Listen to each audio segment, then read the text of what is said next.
Hello, and welcome back to Tales on Tap, a place where good friends get together and share stories about weird shadow monsters coming out of little birds, people steering boats, and plenty of long rests, and people taking the shirts off. Lots of stuff happened last week. Hope you're all doing well. Thank you so much again for joining us. Yeah, let's say hello to everyone else while we're here. Hello. I didn't take my shirt off. You did. You definitely took your shirt off. You started unbuttoning it. So public buttoned your shirt and showed Ash your sword. So public service announcement. Chris is literally dying and is not fit to be seen by human. He's not literally dying, but like he can't be seen by people currently. You don't want to see my face, trust me. It's hypothetical. I look like I've melted. Yeah, weird. But he is here. Everyone's here. So before we get into tonight's session, a couple of little announcements. As usual, if you haven't already, make sure you click and follow us on all our socials. The links are down in the thing. Guys, 1 week to go until our big Christmas one-shot, so it's not too late to enter the giveaway. Easy enough to do that. You just... Oh, yeah, let me click that button. You can either subscribe to the channel, you can earn channel points, or you can gift a subscription to another fellow viewer. Easy enough to enter the giveaway. The live draw will be live next week. So you've got this week, and next week will be your cutoff. So as long as you subscribe before we go live next week, you're in with a chance to win some fantastic like D&D prizes. Also, next week's show is sponsored by our lovely friends over at Valkyrie RPG. If you haven't heard of them already, go on to their website. They've got wonderful D&D products such as dice, starter kits. They do these like cool mystery dice bags, so you never really know what you're going to get, but really, really cool stuff. So we're very, very proud and happy to work with them for that stream. They're going to be sponsoring some live giveaways. So even if you haven't subscribed, even if you're not... gifting subscriptions or you haven't got enough channel points, you are still in with a chance to win some lovely prizes because we're going to be doing live giveaways on the night as well. Excellent. So in the new year, we've got some really, really big things happening. We've got the recap. I don't know what we're reviewing. We're doing a recap, and we're getting all the recap videos together to post weekly throughout January. So you'll get all the information from the first half of what is now the campaign that you're viewing. So everything that you've missed, it'll all be in that recap over a 4-week period. They will be released throughout January, so you won't miss a thing.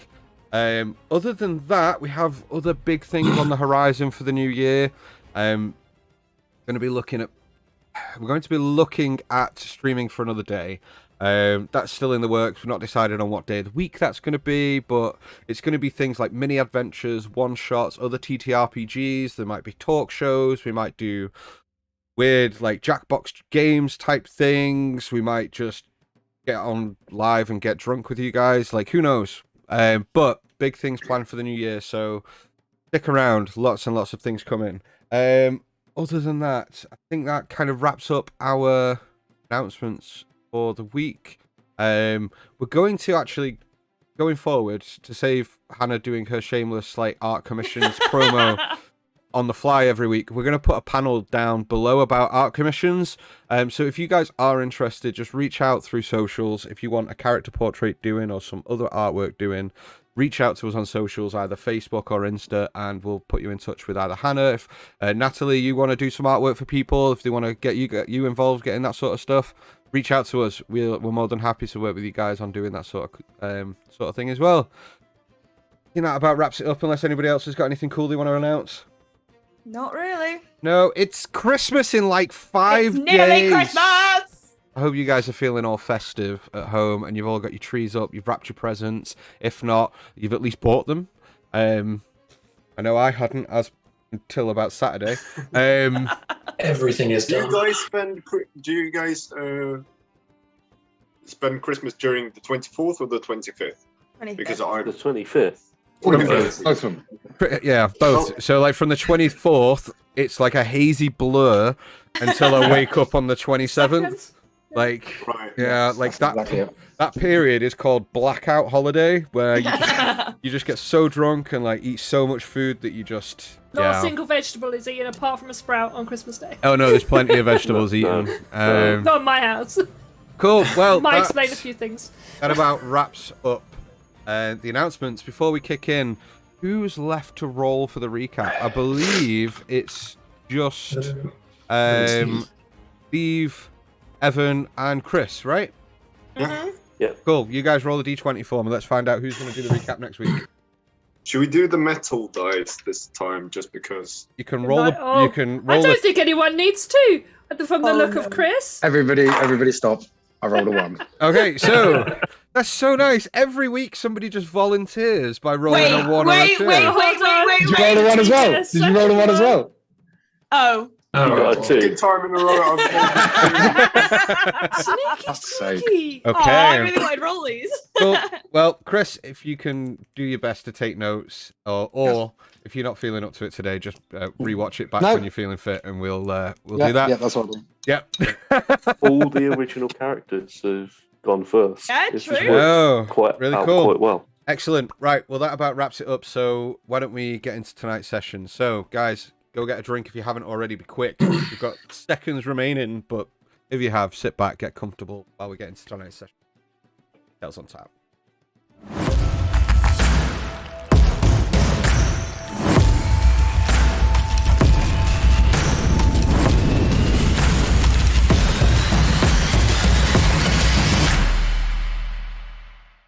Like, I know you I thought you do. were talking about drink something that's on the Um, doorstep. Jove, Oh. it is your Yes. turn to recap the events of It last is. week. So, if you Mhm. wouldn't mind, you tell us what happened last week, please. Sure. Are we still talking to this ball thing? All right, fine. Right. Talking about our stuff. Oh yeah, right. So Ash woke me up in the night saying she heard noises on the deck. Sounded big, and the way Clovis nearly drowned yesterday, and everything that's happened so far, we're all kind of on high alert. I know I am. We all weapon up, and when we get to the deck, we see Feathers just kind of smoking. This weird blackish purple stuff coming out of her. And it starts to turn into someone. Big cloaked thing, all weird and crooked and twisted up. I have a pretty good feeling it's Dark Feathers, because, I mean, what else could it be? But I forget that Ash and, well, everyone except for me and Clovis hasn't actually seen this yet, because they come to me about knowing things. And whatever the fuck this thing is saying, it's either part of her or connected to her. I'm not really sure, but it's saying it doesn't feel safe with her anymore because of us, because we're doing dangerous things and saving the world. And that makes me laugh, because I ain't taking shit from a parasite, and neither is anyone else. Dark Feather says it can't get what it wants from her anymore. She's weak and stupid, and we don't know who she is.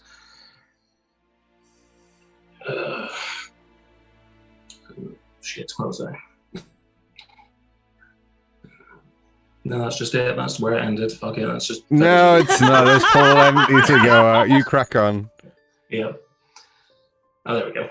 Well, maybe we don't, but even I believe that Feathers is way stronger than we thought. I don't think she can hear us, but I think she'd be happy if she could hear what Ash said about her being strong. Hell, even the new guy stepped up and, well, he can't remember stuff. It's, yeah. Dark Feather says we all really die a lot and luck's gonna run out eventually, and it's just a bunch of words.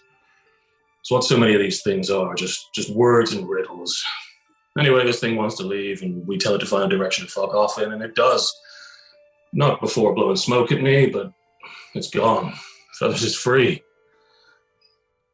She doesn't wake up, though, even after Azrael does his healing thing. Her breath sounds hard. They take her downstairs, and I go to the wheel and take it up while they try and make her comfortable. Azrael then comes up and starts asking me loads of questions and things about what I know. And I mean, I don't trust him. I've only just met him, and I think he gets it. I'm not sure. Oh, I'm really going off fucking book here. I've so lost myself. There we go. No, we're getting so good at these recaps, guys. I love you guys so much.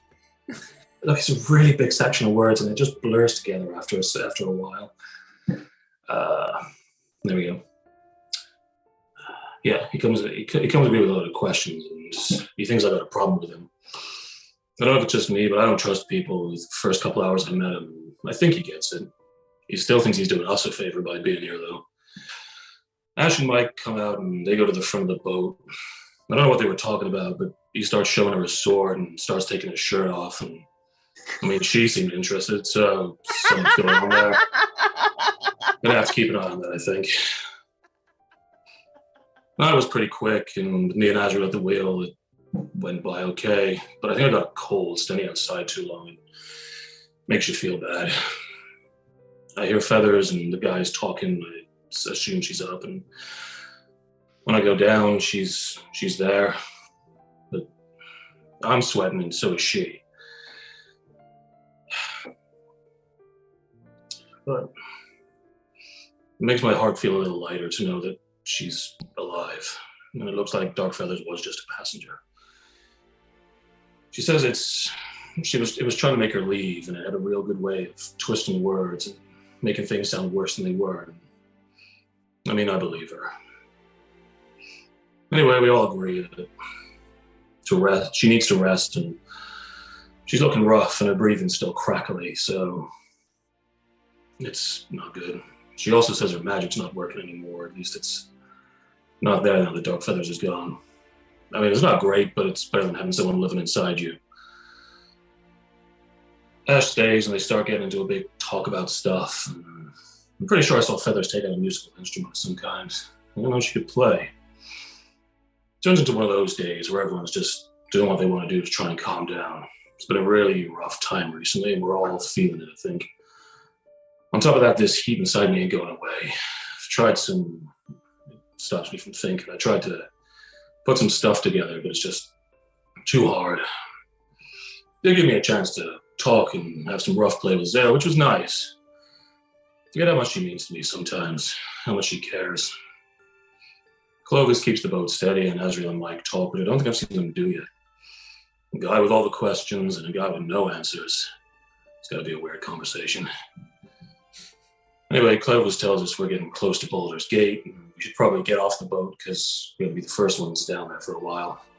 And we all agree, and it's getting bad. I think Feathers has really realized her magic isn't there anymore. But who knows? I'll buy her a sword. It'll be fine. Azrael was told to check on us, and he does his magic hand thing again, and we feel better already. I know he's a good guy. I think I just need to know him more. We all kind of just settle in, sailing forward, because we know we're going to be in the city soon. And we still got a whole lot of world to save. Apart from losing my place, there we go. Woo! Good stuff. Nice. So, there we go. Wonder why it wasn't letting me change the music then. So, we pick up tonight's session early in the morning. If you all needed to, you have gained the benefits of a long rest. If you've expended spell slots and such the day before. And the resistance from the Dragon's Blessing's gone now, yeah? It has, yes. Yeah, I've already taken my points away. As we awake to quite a nice autumn morning, the sun breaking through the clouds. Still a little cold, but it seems to be warming up. You guys still heading westerly down the River Huonthar towards Baldur's Gate. As you continue traveling, you see that By boat, you're roughly around 6 hours travel from the city. There or thereabouts. As you all wake, gather your belongings and meet each other on the top of the deck. Azrael, I assume you're still at the helm of the ship? Yeah. Unless someone else wants to give it a whirl. Nope. Yeah, I'm already a master at it, so it's fine. Don't worry about it. I mean, have you been there for the whole night? Otherwise, because I would have switched with you at some point in that case.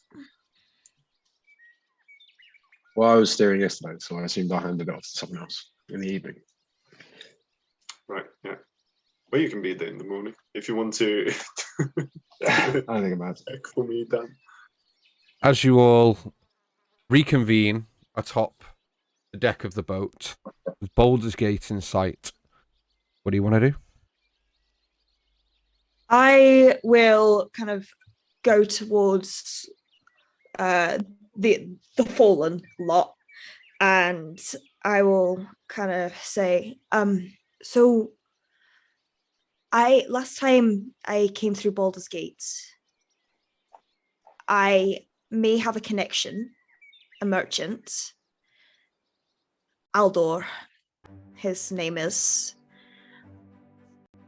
He doesn't know me as Ash, but it could be a way to get documentation to get on to this caravan if he's still there. It's a potential lead. Well, it's as good as any, I suppose. What does he know you as? I don't remember. Is the issue. I'll think. I think Eloise was Waterdeep. Maybe it might have been Astrid, to be honest. We'll see. I can introduce myself and then he can go, oh, insert name here. And maybe that'll work in our favor. I don't know.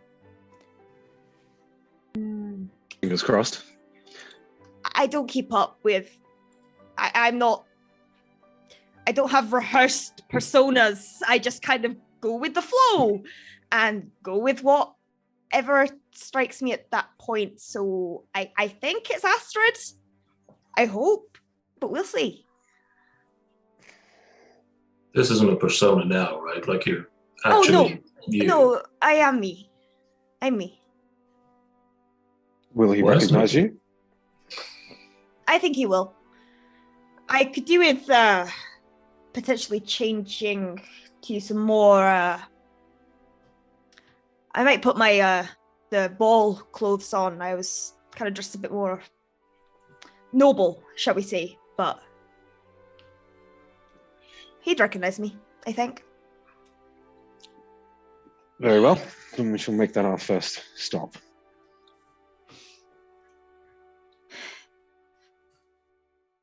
I think Shall that's we- probably best. Shall we disembark?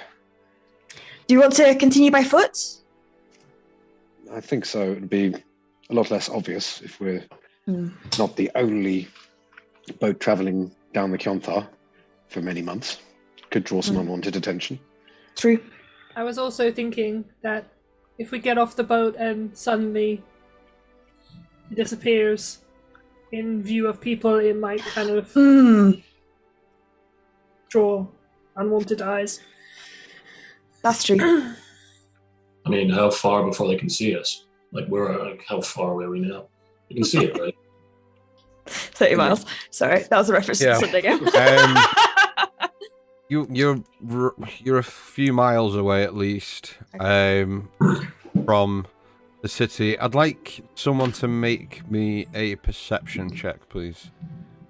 Okay. Oh, it's enough. It's 11. 11. Okay. Yep. No problem. Thank you.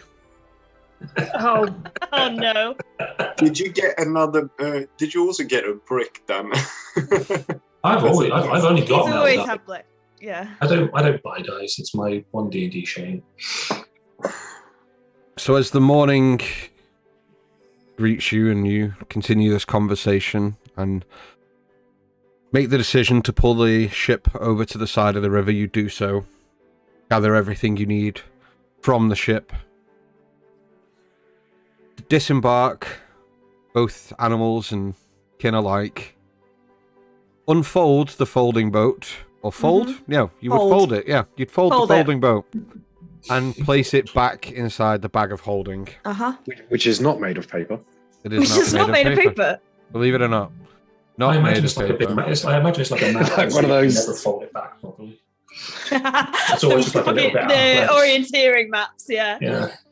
And as you do, you're gathered at the side of the River Kionthar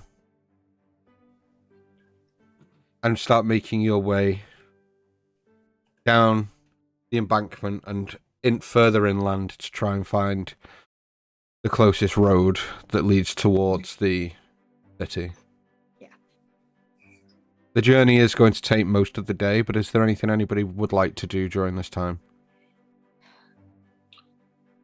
Ovis is like kind of walking at the back. Like a few feet behind everyone else. Okay. Do we have a map? I feel like we did, but I don't know. The map was in the tower. Oh shit. Oh yeah, right. Incidentally, Azrael is going to try and sneak his map. Like, just discreetly look at it under his jacket to try and work out where he is. Okay, make a sleight of hand check. See how discreet you're being. That's a 4. Oh, Cool. So you all see him Yeah. kind of like start to pull this map out, and as he's kind of trying to like unfurl the map, fucking loses grip of it and then grabs it again and holds it up quickly, pinpoints where he thinks he is and holds it back up and puts it. You think that you have gone unnoticed, Azrael, but Yep. for anyone that was looking, you definitely saw it. But in your mind, Azrael, you're like, nailed it. Yep. Did he look like he was trying to be sneaky? yeah. Yeah, absolutely. He was just kind of like, I'm gonna shoot a look to And then it's Ash, like... Bless him. You're right there. Having a bit of trouble. No, just checking something. Uh-huh. What?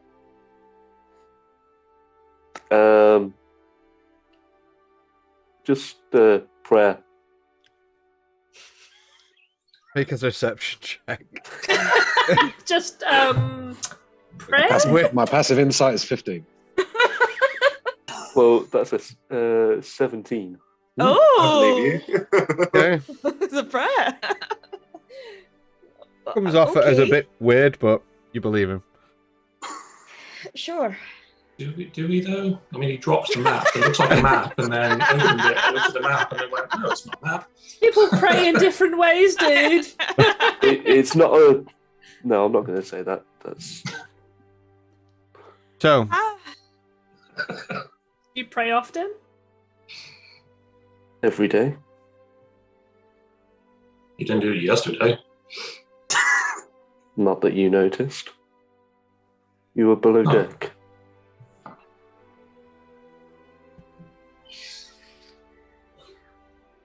All right, someone deal with him. I'm going to the front.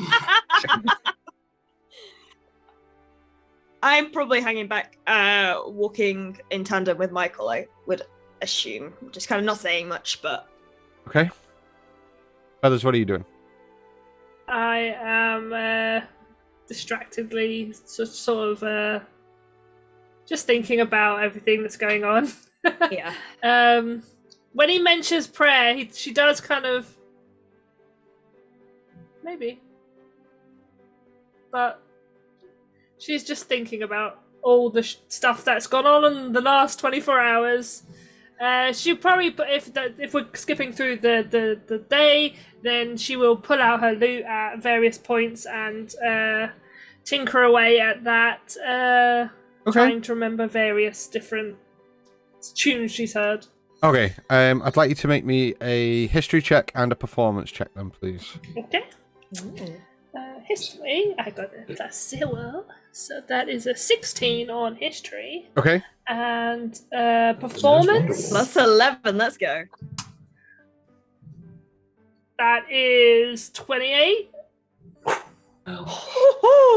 You start playing, and the more you play, you perfect the. So in your mind, you're like, I definitely know at least. I definitely know at least 2 songs, at least 2, and like you're playing through them, and you like start to get to a point where you're like, fuck yeah, I definitely know these songs, and then you kind of put the lute away, and you walk for a little bit longer, and then in your head, you're like, oh, what was that one song that one dude was playing in that one place that I could go, and you flip the lute back over and start like trying to remember it and like pull the chords as you think you remember it. I realized that I pulled that lute as if it was a shotgun behind me, by the way. I don't know. Sorry, Brett. That's how I carry it. This is a loaded lute. Everyone stay where you are. That's a homebrew weapon. I know. But you do, and you start like plucking away at the strings and start like figuring out songs that you've heard before but never actually thought you could play. And you start to take to it a lot more, and you start casting your mind back to the only person that you kind of have an association with when it comes to music, and how happy you think this would have made that person. And but you're doing this for you, and you're like, fuck him, like fuck them, it doesn't really matter. Like if it doesn't really matter, this is for me. And like you carry on playing, but like that thought just keeps. Yeah, it will keep popping up that how weird that I'm finding happiness in this, because I thought I wouldn't find happiness in this because of what happened before. Exactly. Like, yeah, this is. Yeah. There's like a really cool duality in you that's like, this shouldn't make me happy, but it does make me happy. I hate that this makes me happy, but I'm really happy. So it's yeah. I'm such a teenager. Right. Right. Fuck Classic you. 14-year-old. Fuck you, Mom. I always wanted to be a rock star. All we hear is Feathers going, I'm not okay. I'm not okay. I was just about to say, I'm imagining like all of Feather's songs being like Tool songs or something like that. Happy, sad. Yeah. So you do, and you start to get the hang of it a bit more, and the more you play it throughout the day, the more natural it's coming, and you start to gain more and more confidence with the instrument as you go. Yeah.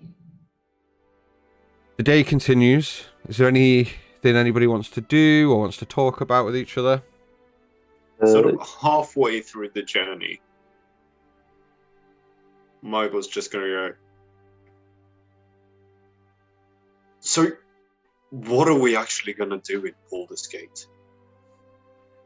Because you've just told us that that's where you needed to go. Oh, did we not explain that? We need to go further north, and we need to do so via Baldur's Gate. I shan't imagine we'll be there long. No. He's Azrael sort of turns his head at the mention of further north. How much further north? As yet, we're not sure. We know that the cult is gathering in the north and transporting a vast amount of looted valuables there.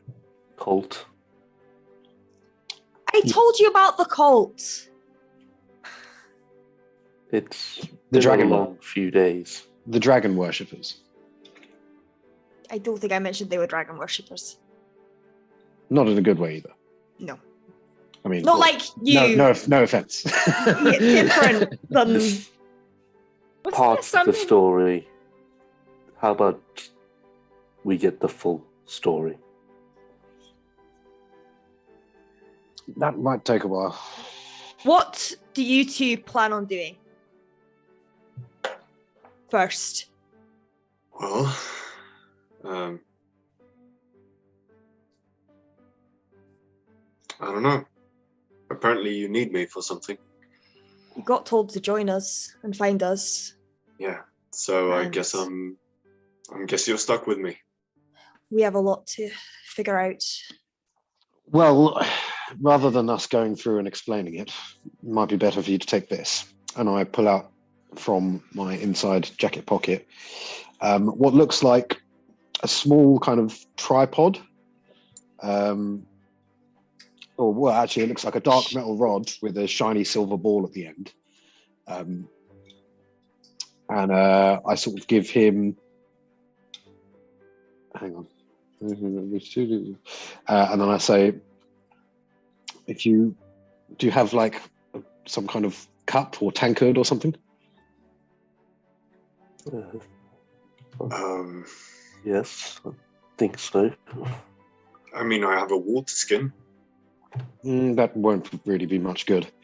Basically, you put the silver ball inside water and take some of this, and I get out a little pouch of powdered silver.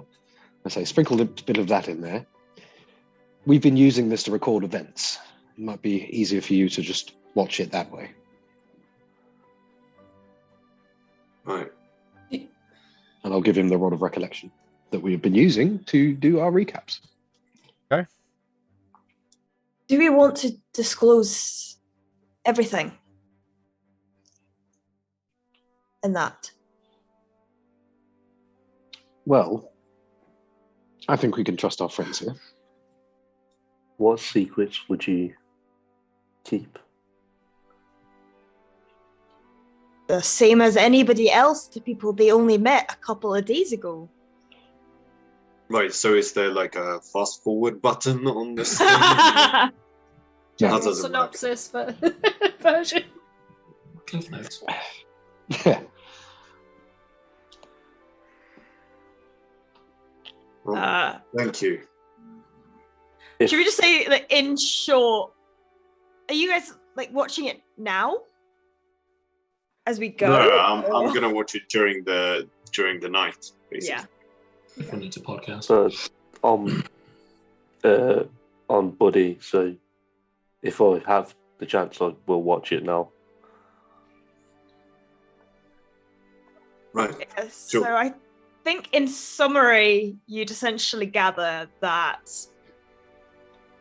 when we started doing it, it was Will I do a recap very, very quickly? yes. Previously on the Fallen. Okay, so Dragon here's balls. what you would perceive from the Rod of Recollection, which you have had since just before Greenest. So, No, no? The ball, After. just Outer. just before the ball. it was just before the ball because I was the first one who did it, and it was just before the ball. We got the As we- silver as ball we were getting from. ready. We got it from what's his face, Uthar, didn't we? Yeah. He's the one who provided the stuff to make Oh, yes, you did. Okay, so what you'd gather from the Rod of Recollection is the group were in the city of Elturel. Jove had Jove, Ash, Sen, Feathers, and Clovis were attending a ball that night to try and befriend somebody called Brachus von Meer in order to get some documentation which was crucial for them to join a caravan from Baldur's Gate North to track a unsavory group of individuals called the Cult of Dragons, who have been tear-assing their way through southern Faerun, for want of a better phrase, basically pillaging, burning cities, fucking stealing shit, up to no good, basically. So Orthar Froome, who is a member of the Order of the Gauntlet, and a chap called Leosin Erlenthar, basically have instructed the group that they need to get this documentation and find this caravan heading north, which leads from Baldur's Gate, which is why you're heading there. The group then went to the ball, got some nice garments, went to the ball, tried to befriend Brachus von Meer, but turned out that he's not a very nice person, and came to the party with a very nice-looking half-elf lady who was called Quintrith. Jove had a friend, well, became a friend with somebody called Lord Tremaine. Lord Tremaine who basically put something in his pocket without him realizing. Lord Brachus and Lady Quentrith left the party, alerted the guards to the fact that something had been stolen from Lady Quentrith's possession, and Jove was caught red-handed with something in his pocket, although he didn't know anything about it. Jove was then taken by the palace guards and taken straight to jail, while the rest of them were like, what the fuck do we do? They then found out that he was going to be executed that very next day, or at least put on trial and then potentially executed. So Jove was taken off to a prison, while the others did their best to try and find everything that they can do to help, which at that time wasn't a lot, but we're basically trying to figure out a plausible story to get him off the hook. Jove that night was visited by one Lord Tremaine, who turned out to not be a very nice person either, and had basically told him, fuck you, that's what you get, you're a twat. And left, and Jove was left screaming, Lord Tremaine, at the top of his lungs.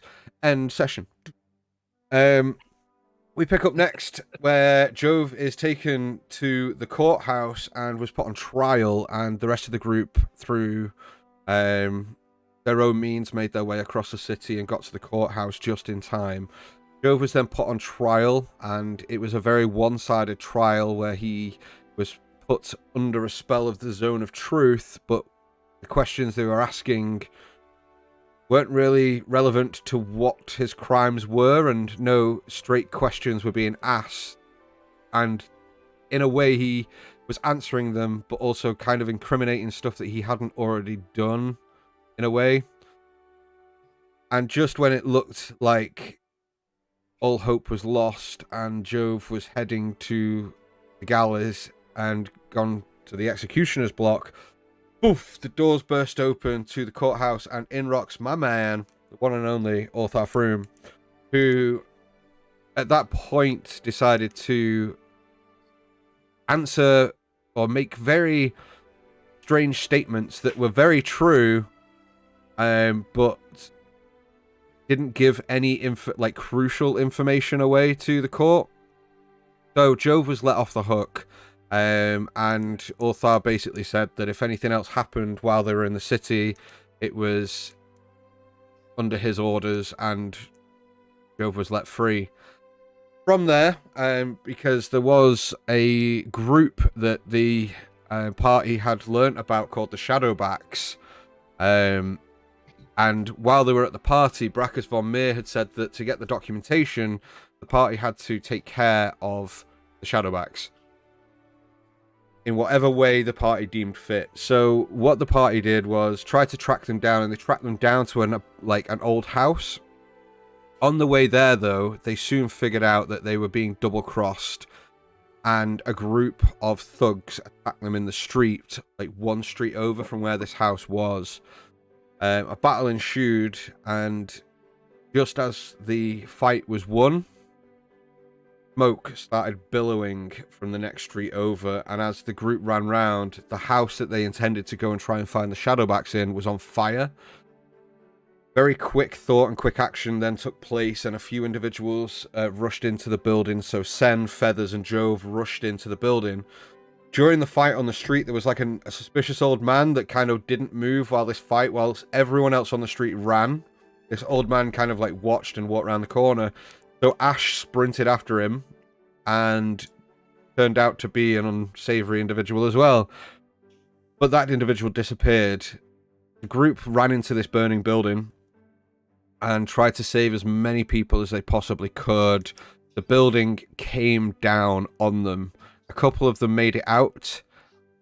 Feathers only just made it out through the help of a blink dog, which is part of the party now, Bamf. Managed to save her life at the last moment. Sen, however, the warforged fighter that was in the party, was crushed under the weight of this burning building as it collapsed on top of him. Through very quick actions and the use of a levitate spell, the rubble was lifted off just enough to drag Sen's body out from the rubble. It was then that the party found out that the Shadowbacks themselves weren't an underground organization full of thieves, pickpockets, bandits, and marauders. It was, in fact, a charitable organization set up by a member of Jove's clan from years gone by. And this charitable organization looked after the poor and needy of El Terrell, feeding soup, getting them jobs, looking after the most down and out of El Terrell, because the governing body of El Terrell just didn't want to do that. It was then that the party put two and two together, and as they were led down into the sewer network of El Terrell, they came across this small underground-like city called the Narrows that housed all of El Terrell's kind of lower socioeconomic leveled people. It was then that the group found out that the leader of the Shadowbacks, Eros, was in contract with somebody and like had a silent partner who turned out to be none other than Quintrith. Ichigo. Shock. Oh. I know, fucking twists and plot hooks and mad stuff. Then the group decided that for once and for all they had to take care of Lord Brachus one way or another. So they hatched a plan to infiltrate Von Meer's estate. With the help of Eros and other Shadowback members, they did so, and it was there as they approached that Lord Brachus Von Meer and Lady Quentrith were on the balcony of his estate, and he pushed her off the balcony, and as she fell, Clovis, his heart dropped as everyone rushed to try and aid her, but she managed to save herself, bringing to light that she also had some magic powers of her own. The group then quickly got up to the top floor of the estate, and a big battle with Lord Brachus Von Meer ensued. It was very close, and just as the final strike was about to be landed, Brachus Von Meer made his escape using a spell and managed to escape just in time. However, as he did, the alarm was raised across the estate, and all his forces were then bearing down on the party. They managed to escape and made it back to the Narrows, but with this now transpiring, they were left with no other option than to flee El Terrell and to bring the Shadowback clan with them, the members of the Narrows. The party then gathered themselves, and while they did, Clovis made the discovery that Lady Quentrith was in fact his daughter. Wah, wah. Ooh. Whoops. So that was quite nice. Anyway, the group and the Shadowbacks made it out of El Terrell in one piece, and that's where we picked up this campaign. So you guys at home already know what happened, but there you go. And everything that happened before El Terrell will be in the recap videos coming in January. And that's what you missed on Glee. So, as you guys continue and approach Baldur's Gate, you're watching this all transpire, and it's kind of like flash images and like that sort of thing. And it's like the people that you are with, it's them talking and recounting this to the Rod of Recollection. Not images of what happened, is it? No. So it's like images and like video of the Big Brother diary room. Pretty much. Right, yeah. So, as you guys continue on, you start getting closer and closer. It gets to around midday, early afternoon at this point, as you get closer and closer towards Baldur's Gate. And as you do, you see that the walls to the city are quite some distance back, but there are a lot of buildings outside of the city walls stretching out towards you. What do you want to do as you guys start approaching? Have we hit a road yet, or are we just approaching from like the sticks? Like we just sort of wandered out of like a woods. Well, where you are, it's like grassland, and hills, and if you wanted to continue inland towards to try and find the trail, you can, but it'd take you a little bit longer. So I would assume that you just kind of take a diagonal direct route towards the city. Right. So how many of us have been through here before? Don't look at me. I have no clue. I have, Well, but not for quite some time. Okay. To be fair, I only left here a few months, about a year ago. I was born and raised here. Oh, Though okay. probably not in the parts that I don't have connections. That's a main city sort of thing, the upper city sort of thing. That's not me. That's okay. Are you trying to find a way into the city? No, The I caravan's was... leaving from the city, so we do need to go. We need to go to the upper city, where the merchants are. I don't know where Aldor will be. He's not exactly Who? Oh, Aldo. Yes. Sorry. Yeah. I was like, who? Oh, yeah. the name you gave me. Yep. We'll have to go through the main gate. Mm. So, Do from it. where I am and my vague knowledge of the outer wall, can I tell that we are approaching from the direction? Yeah, so you know that you're Whereas- heading in towards Baldur's Gate and towards the first area of the outer city called Norchapel. Mm-hmm. Okay. I will put the map up so you guys can see where you are. Thank you. I'm gonna ask this basically every time I have a chance to, but with my memory being what it is, Mm-hmm. do I remember anything about Baldur's Gate? Nope. Cool. Nothing at all. Nothing at all. With my time at the Trade of Blades, would I have heard of anything of is it the Flaming Fists in the Baldur's Gate? It is the Flaming Fists, who are a mercenary group who operate out of Baldur's Gate. Because of my background. It's Would not. I have- It's unless you've been in Baldur's Gate and actively worked with them, which you haven't Okay. mentioned. So no, I would say no. Okay, that's fine. If we're approaching through Norchapel, I recognise this area very well, as my family home is up ahead in the outer city, Okay. but I haven't been there since my parents died, so I don't know it very well. You okay?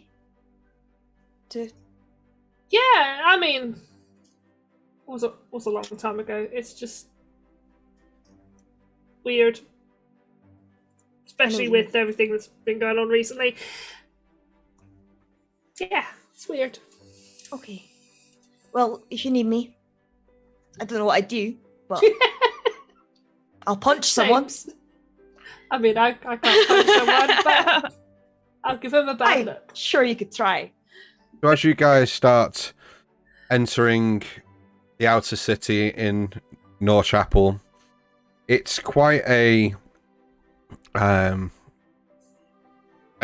so the buildings themselves, as you approach, you see that buildings are currently being constructed, and this like expansion is continuing from the outer wall right through the outer city. It seems like buildings are currently being built right on the outskirts of this area, and as you start venturing in, you see like the houses are newer, still quite rudimentary houses, so you're talking like clay walls, thatched roofs, some with wooden walls, that sort of thing, but nothing of that would be permanent fixture, like bricks or that sort of thing. As you continue on, this area it's not desolate or like uninhabited. There are people around, people kind of milling about, and as you kind of get closer and closer towards the next area, which is the Stony Eyes, people are more frequent on the streets. There are people that are on the porches of their own homes, other adventuring parties passing by on the road as you're walking past, and as you get closer and closer towards the Basilisk Gate, you see that the amount of people there starts getting larger and larger, and there are lots of stalls set out. There are people bartering. There are lots of carts, kind of on both sides of the road. Some with things in the back of the carts, others that are being currently emptied. And as you are getting closer towards the Basilisk Gate, you see that the carts are being emptied, and people are just picking like boxes and barrels up and other things, and just kind of either putting them on small wheeled carts and walking off towards the gate. But you see that as you're looking down the road towards the gate, no carts are passing through, because the Basilisk Gate is small enough that like wagoned carts can't get through that gap.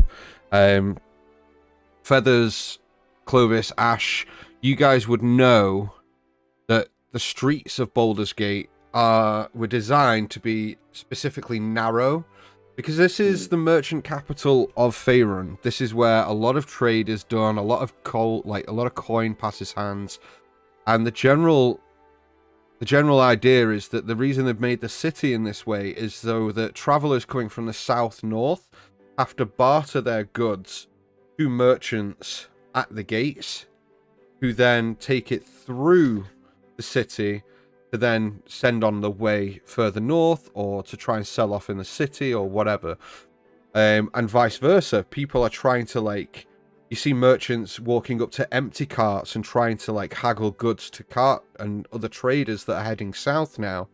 And this is a bustling interaction, and lots of people bartering and negotiating. The noise levels are quite heightened at this point, and as you kind of start approaching, you see that a lot of the merchants have one or two individuals with them who are carrying weapons or have got some form of armor on them, and generally acting as bodyguards to these merchants as these deals are going on. And not only do they have bodyguards, but they'll often come out of the gates with a team of individuals of people with 3 or 4 carts with them, about 8 people who will just walk up to a traveling merchant, buy all the goods, transport them onto carts, exchange gold, and then that cycle just continues. But only people on foot or with push carts actually go through the gate. No horses or big carts at this point. But you guys are... Sorry, does it look like there's anyone at the gate preventing anyone getting in or anything like that, or is it quite open? It is traffic? guarded. The Basilisk Gate is one of the more formidable of gates within this city. The Basilisk Gate, the Black Dragon Gate are the two gates that most of the merchants come through. There is one other gate called the Cliff Gate that kind of goes down to Tumbledown, which is another little section of slummed houses and things off towards the southeast, which is closer towards the Cointhar River. But as you're coming through, you see that there are guards, a lot of which are emblazoned with red tunics with the Lord's Alliance sigil on the crest of their breastplates, or on their tabards, or emblazoned on their shields, as well as the sigil of Baldur's Gate on one or the other as well. So there are a mixture of them, and you also do see that with them there are members of the Flaming Fist, not Fisk, Flaming Fist, Flaming Fist, with them as well, and they're more there to keep, kind of keepers of the peace, People are being stopped. Merchants don't seem to be. So as merchants are walking to and from and through the gates, they don't seem to be stopped. But you do see that guards are stopping travelers from entering the city. But you are around a couple of hundred yards away from that gate anyway. You said that horses weren't going through. Are they being stopped from going through, or just no one is taking them through? They're being stopped, so people aren't. You can't travel. The streets of Baldur's Gate aren't big enough for horse and things like that to travel down. This is why merchants just don't do that. Okay. I mean, I would know that there is a stable nearby to stable horses. Yep, you would. And I would suggest to Asriel. Okay. You might want to stable him because you're not allowed horses through the main gate. I don't think it's that much. It's not that far, and I will point out on the way past, once we get through Stony Eyes, it's like there. Seems a bit unusual. I think it's to encourage trade. As I said, so people have to unload their goods. So they have to sell it to other people to ship it to the other side to normally buy it back again. But it is to encourage trade, I think. The issue is, though, I think that the trade routes north are normally from the Black Dragon Gate rather than the Basilisk, which would mean Buddy, was it? Buddy, yes. Would be left here. And you can see like she's kind of like moving away from the horse as much as possible. Like I get the vibe she doesn't really mind that idea either.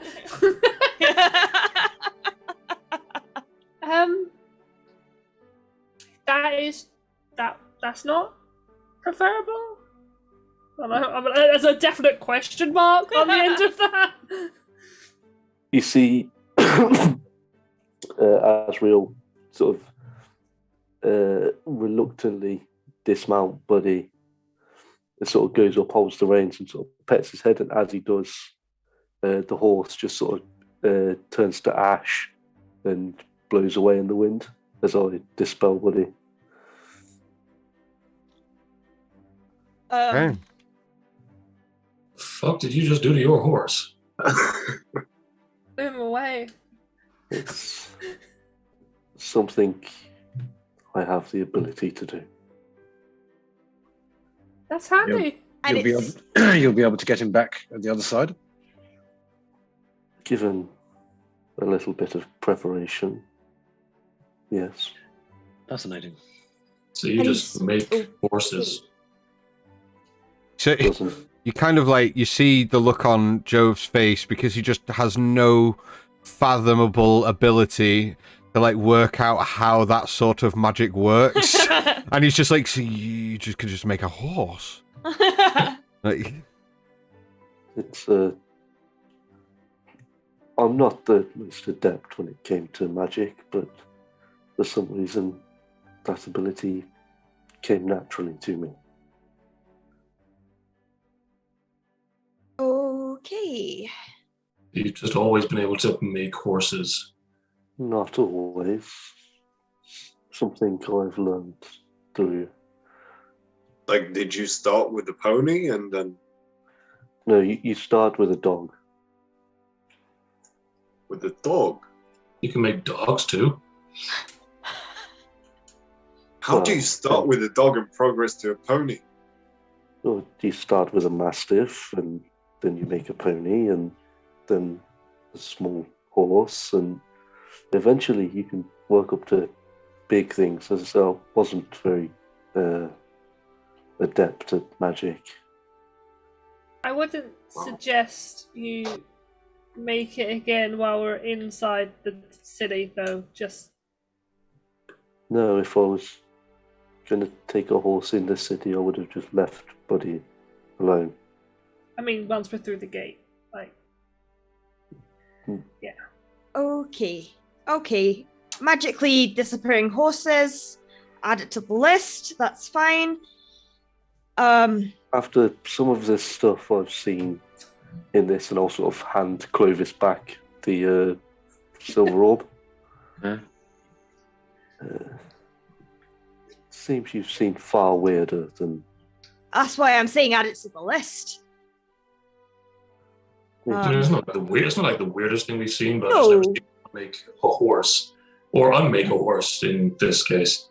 It's a As you guys ability. Yeah. as you guys are walking towards the gate and carrying on this conversation, off towards your right, near a cart that is currently being unloaded, a small halfling individual with fuzzy ginger hair and a little bit of ginger stubble kind of spots you coming and goes, hello there.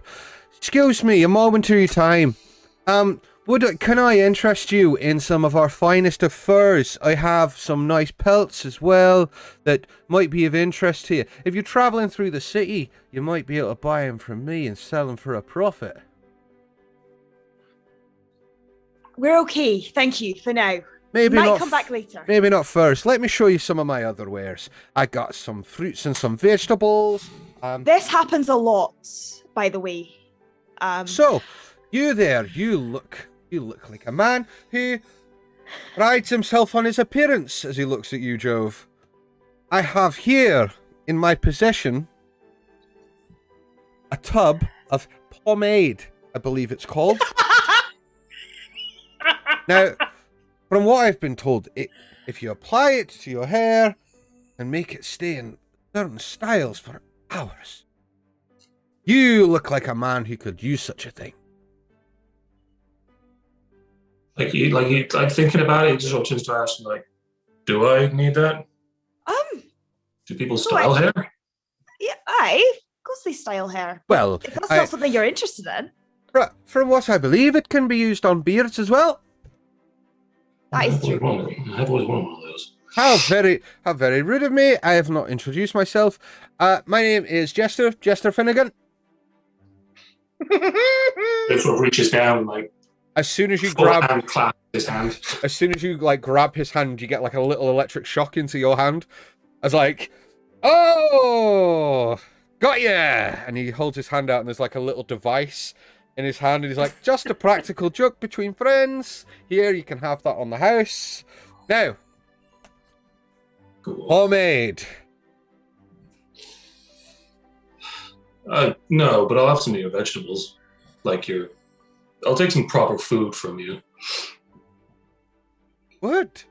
As you would. Now tell me, what's your favourite vegetable? You look like a carrot man. So, I don't know. It's something about your appearance that makes me think, yes, long orange vegetables. That's what this man likes. Yeah, it's not a bad shout. I mean, just stuff that grows in the ground: potatoes, carrots, cabbages, anything earthy. You have come to the right place. Follow me. And he just kind of just starts walking off. For fuck's sake. Is it is his tent like his size, or is it like normal size? Oh no, so he hasn't got a tent. He now walks you a little bit further down the road to another wagon that's on the side of the road, and you see that sat on the seat is this old human fella with shockingly white hair that's kind of slicked back and looks oddly slicked back as if it's had some sort of product put in it. And he's just sat there fast asleep at the horse, and he just kind of goes, now, what I can do is I can put a random assortment of vegetables in a bag for you, and we can call it a day. Now, one whole sack is going to run you 3 gold. Yeah, that's fine. Yeah, you got meat? Unfortunately not. The person I was supposed to get the shipment off this morning hasn't arrived yet. All right, I'll find it somewhere. Yeah, just give me some veg. There you are. And he just pulls just a sack off the wagon and pops it down in front of you and goes, "Pleasure doing business with you." So like opens the top up and starts like rooting through, just seeing what's actually in there. I mean, rustic veg, dude. Potatoes, Cool. parsnips, like Just swedes, checking it's not like rocks. Or something. I want to carrots. go back and then discover 3 days later it was stones or whatever. Nope. So, like, as you like look in, there's just an assortment of vegetables in a bag. Oh, nice. All right, I can use these later. You got And me. he's taking it from somebody else's cart. I mean, you don't know. He's basically just took a sack off a cart, handed it to Jove, and took 3 gold off Jove. I mean, I don't care. It's a sack of vegetables. Well, pleasure doing business with you. You got any? What's it called? Like the flavor rocks, the white stuff that makes things taste better. Oh, Mystery. yes, I do. It should be in here somewhere, and you see him just kind of like open a couple of crates and like peer in, open another one, and just picks a handful out, walks up, like he literally just scoops a handful out of a thing, walks up, opens the bag, and goes, and just pours it into the sack that you've got, and then goes, "Right, I must be on my way," and just starts walking off. But he kind of like walks off at a pace. Okay, thanks. Can I? Joe's just gonna like ram thing with like a big sack of veg on his shoulders. Jove, What? first of all, how much did you pay for that? Money? Okay. Second of all, you can say no. But I wanted it. Okay, now we have to lug a sack of whatever the hell you've just bought. All right. Vegetables. Like potatoes. Okay, root stuff. okay. I think it would be advisable to not make any brash purchases while we're in town. Baldur's Gate does have a bit of a reputation for being a den of Shady. swindlers in certain areas. That's where I picked up the Yeah. craft. It's a sack of vegetables. I don't know if they were his to sell, though. It's not my fault. He's done it now. Right, let's go in. I think we traverse up the lower side, and where did most of my dealings with Aldo take place? Because you said like I was like all over the city. Yep. But did he have like a base? He did. That was up in Heapside. Heapside, okay. He had a small place that he kind of operated out of, it was more a store of where he kept his hand carts, and people would kind of meet in the morning to get Like on a with warehouse type thing, yeah. More an attachment to the side of his house, but yeah. Let's say, yeah, A it was. shed. Yeah. Like just a shed, dude. I mean, this guy. I mean, I told you before. Aldor was the one that he never kept stock because that was bad for business. So he didn't need anything like that. This friend of yours, was he above board or dealing in the slightly shadier side of things? I thought you said the slutty shadier Yeah, side. me too. Yeah, What you said was slightly shadier. Yeah. Yeah. Yeah, I mean, it's good that my mind's Well, I mean- insecure that I'm thinking about Ash, so you know. I don't. That's it. Both is good. To be honest, kind of, I didn't ask too many questions. He seemed kind of to tie in with what everybody else was doing, and he had some kind of connection to the Gauntlet, I would assume, because I met Phalanx through him. Would you say he's a charitable fellow? He's a fellow. I think Jove would get on really well with him, actually. Well, we could try asking around in a few places. We could. I just don't know who to trust around here. I kind of kept my own business to myself. Well, the followers of Ilmater at the Shrine of Suffering are generally quite honest people. Okay. We could try them. Well, Aldo was based in Heapside, so if we're heading that way, that works. That's where it is.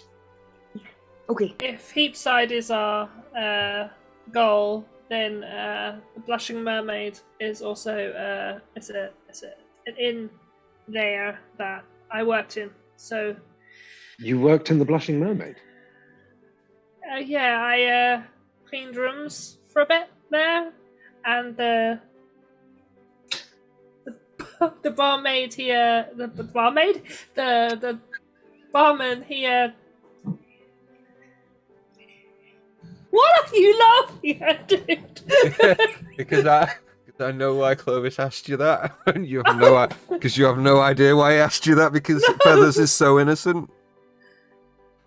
Yeah. Why'd you ask? Well, in my time, it was always known as a slightly more shady place. It may have changed since then. It's been a good 70 years, but... When I was I don't think it was a shady place, but I popped in a couple times, and it's not shady anymore.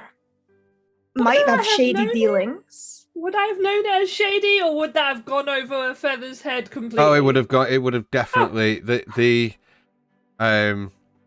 manner of clientele that frequent the Blushing Mermaid will have definitely gone over Feather's head. It is definitely a place of ill repute, and a place where the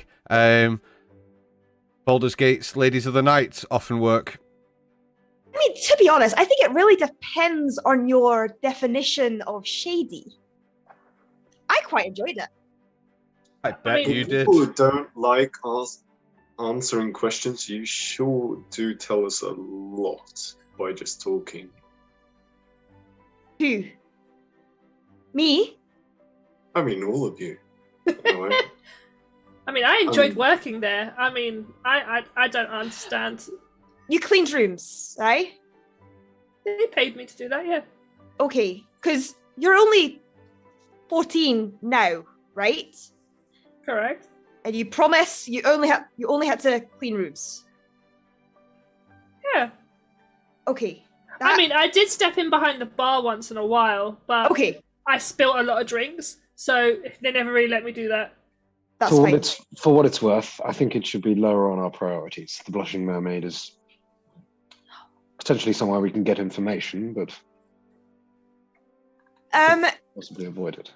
Thinking time-wise, how long do we have? You don't know?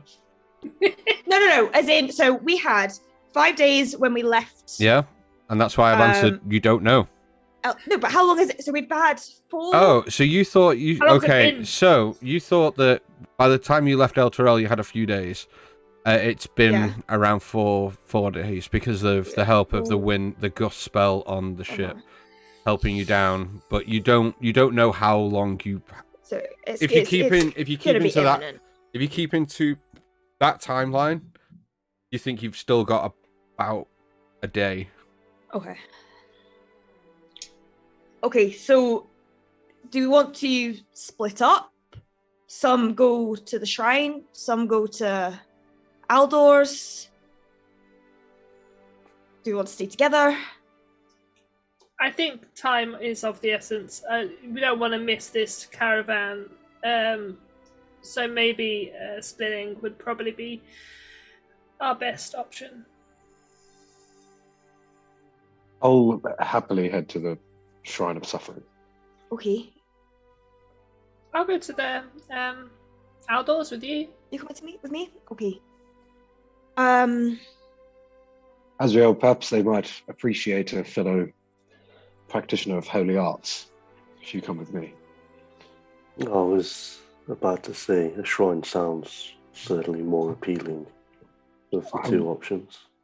I wouldn't call it appealing, but... What sort of shrine is it? It's a shrine to Ilmater. It's generally speaking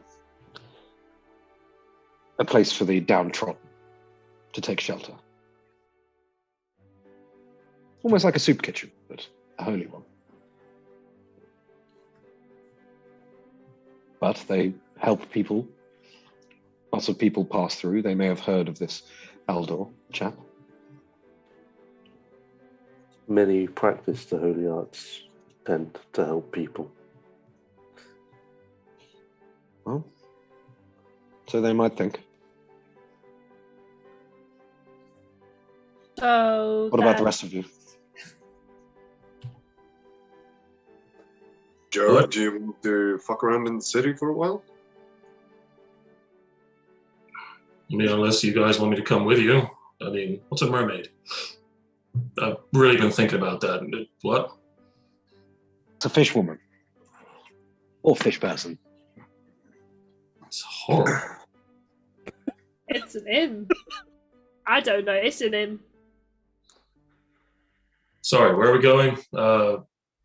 Ash's I person don't working. Who were Baldor. we meant to meet here? We were coming for a reason, to meet a contact, Aye, but we need the papers before we meet the contact. but we didn't get They- them. No, I know we didn't, which is why we need to find answers. We need answers on where the caravan is, if it's here yet, or we need the actual papers themselves. And then we go to what was his name? Something. Ah. It's an interesting name? name. His name was It was on the screen, Lloyd. It was, yeah. It was on the screen. It's on the screen. It was on the to-do list on the Roll20 screen. Oh, It's I Akin never look at that. Celebon. That was it. You just had two people who like It's staying alive. it's Akin Celebon in the Blackgate district. He owns a caravan repair shop and should be able to get us onto the caravan. Can't He you just could not get us work. Is Indeed. the thing. Okay, so I would say let's split in the six of us. Let's split 3-3. Joe, why don't you go to the shrine? Michael, you can come along to see Ash's fella. Friend, Right. He's not my fella. friend. Sorry, I misspoke. Sorry, Michael. As you guys Sorry, continue what? this conversation and approach the gate, the guard steps towards you. Not so fast. State your business. Coming to do some additional work for Aldor. Realised the old bastard was still in business, but fine. All of you? Yes, I'm with her. Very well. we are with her. And have you got your paperwork to hand? No, Aldor said he was going to sort it out for us once we were in. Very well. Be 5 coppers each. No paperwork, you pay the toll. Right here, and I give him a gold. Gold. Ooh, Jesus. big spender. Very well. Get your paperwork in order, I don't want to tell you again. No, absolutely not. Don't worry. Well, fuck off then. We fuck off. As we go through the gate, can I keep an eye out for any street children, specifically of the? As you look to your left, you see a couple like with caps that are on backwards, just Three kids. just like bardic rapping to each other. Oh, nice. So you're looking for urchins and things, right? Yes, specifically of the halfling variety. Just see if I notice them. Okay, no problem. Maybe a perception check as you make your way through the Basilisk Gate.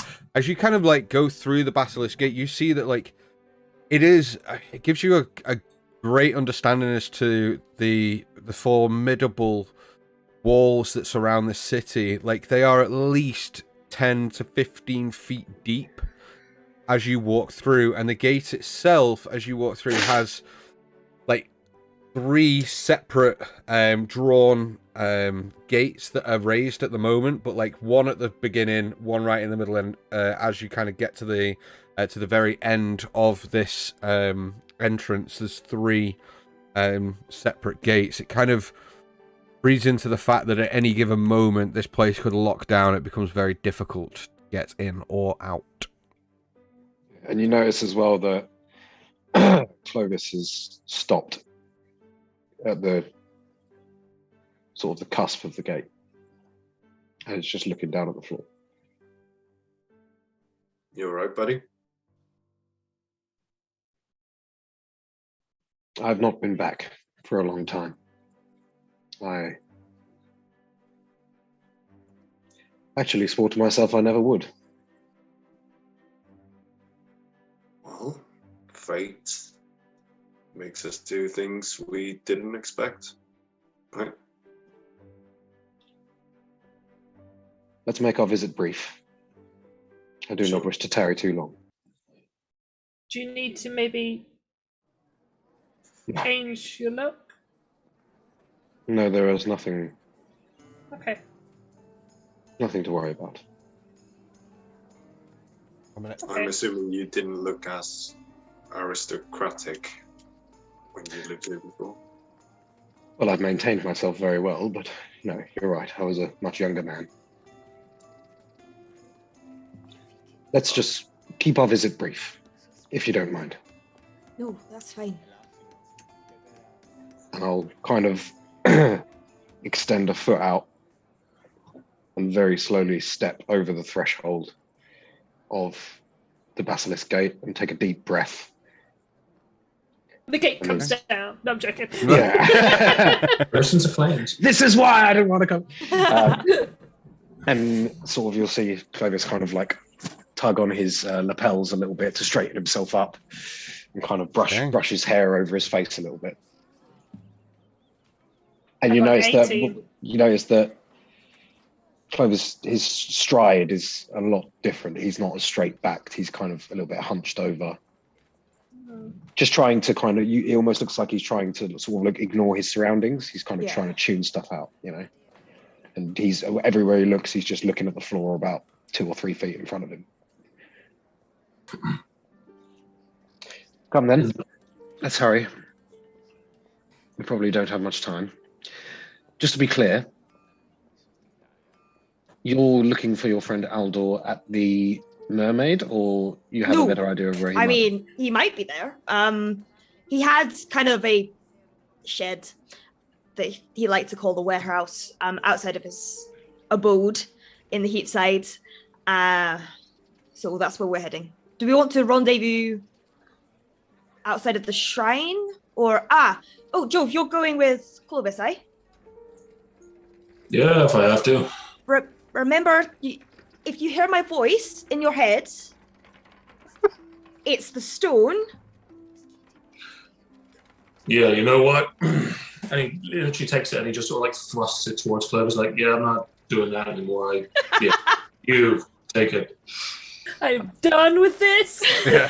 Fuck this shit, I'm out. Was that the reason why you were screaming and pointing at me the other day? Like, I wasn't screaming. I was just saying Ash's name loud. She was somewhere else. But yeah. Some would call that screaming. What? You literally scared away the front people that were looking behind us. I mean, don't remind me of that. Oh no, that's a good point. As you guys make your way through the gate and into the town itself, the city itself becomes very clear in its topography. It's very narrow streets, high buildings. Not so much as to where you are now, given that you're entering through into the lower city. Buildings aren't as high, but the topography of the city becomes very clear because you can see there are taller buildings off to the distance. There's hills and troughs within the city. There are like cliff lines that are houses and staircases up into like the cliff, small cliffside where people have built houses on sort of raised platforms and such. As you walk through and walk down the main streets heading towards Heapside, as you're walking past on the left-hand side, you do see that there is a small blacksmith, blacksmith place that's got loads of weapons and armor and an anvil and a huge furnace that's like heated, and this dwarven person with a long beard, bald head, is cracking iron on the anvil with sparks flying everywhere and dipping it into like a vat full of water, and steam's flying up as you kind of walk past that to your left. A little further up that street on the right-hand side, you see that there is a tavern with a board swinging above the door that says the Elf Song Tavern. Is this all of us, or is this one specific group? You're walking together towards We're all Seaside. heading together, yeah. You're all heading towards the same area. The buildings around here are, I wouldn't say rudimental, but they're not ornate or anything like that. They are your typical, what you would find typically in a village, or the more cheaply made of houses. People have obviously tried to make as best as they can, but the thing that becomes very apparent as you enter into the lower city is that there is this kind of like dusky hue in the air, and there's like like this kind of dust that kicks up from your feet. It's kind of everywhere, and in the air it's kind of a little hazy, but very lightly hazy, but there's a dust in the air.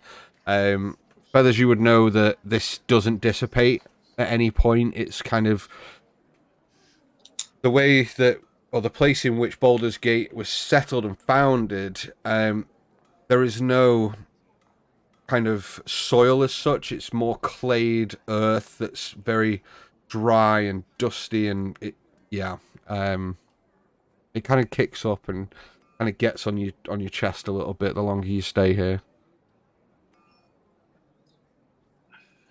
Sort of in a complete opposite to Clovis. Jovis at the very much at the moment almost looks sort of dizzy. He's staring up, staring around. He's clearly not used to cities of this height, at this size, and he just never really seems to settle well in this kind of closed environment. Lots of buildings, lots of tall stuff, and every so often he'll sort of like trip over himself and like hold his veg, and then he can't seem to sort of stop staring up because it feels like it's sort of doing that, and everything's sort of like bowing inwards. Mm-hmm.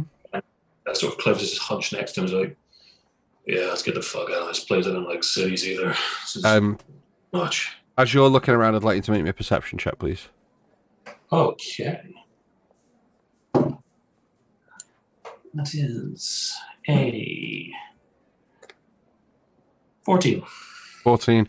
As you're walking down and you're kind of looking around, and you kind of utter this to Clovis, like, let's get the fuck out of here. You kind of like look, and your eye kind of gets guided towards your right-hand side as you pass this alleyway.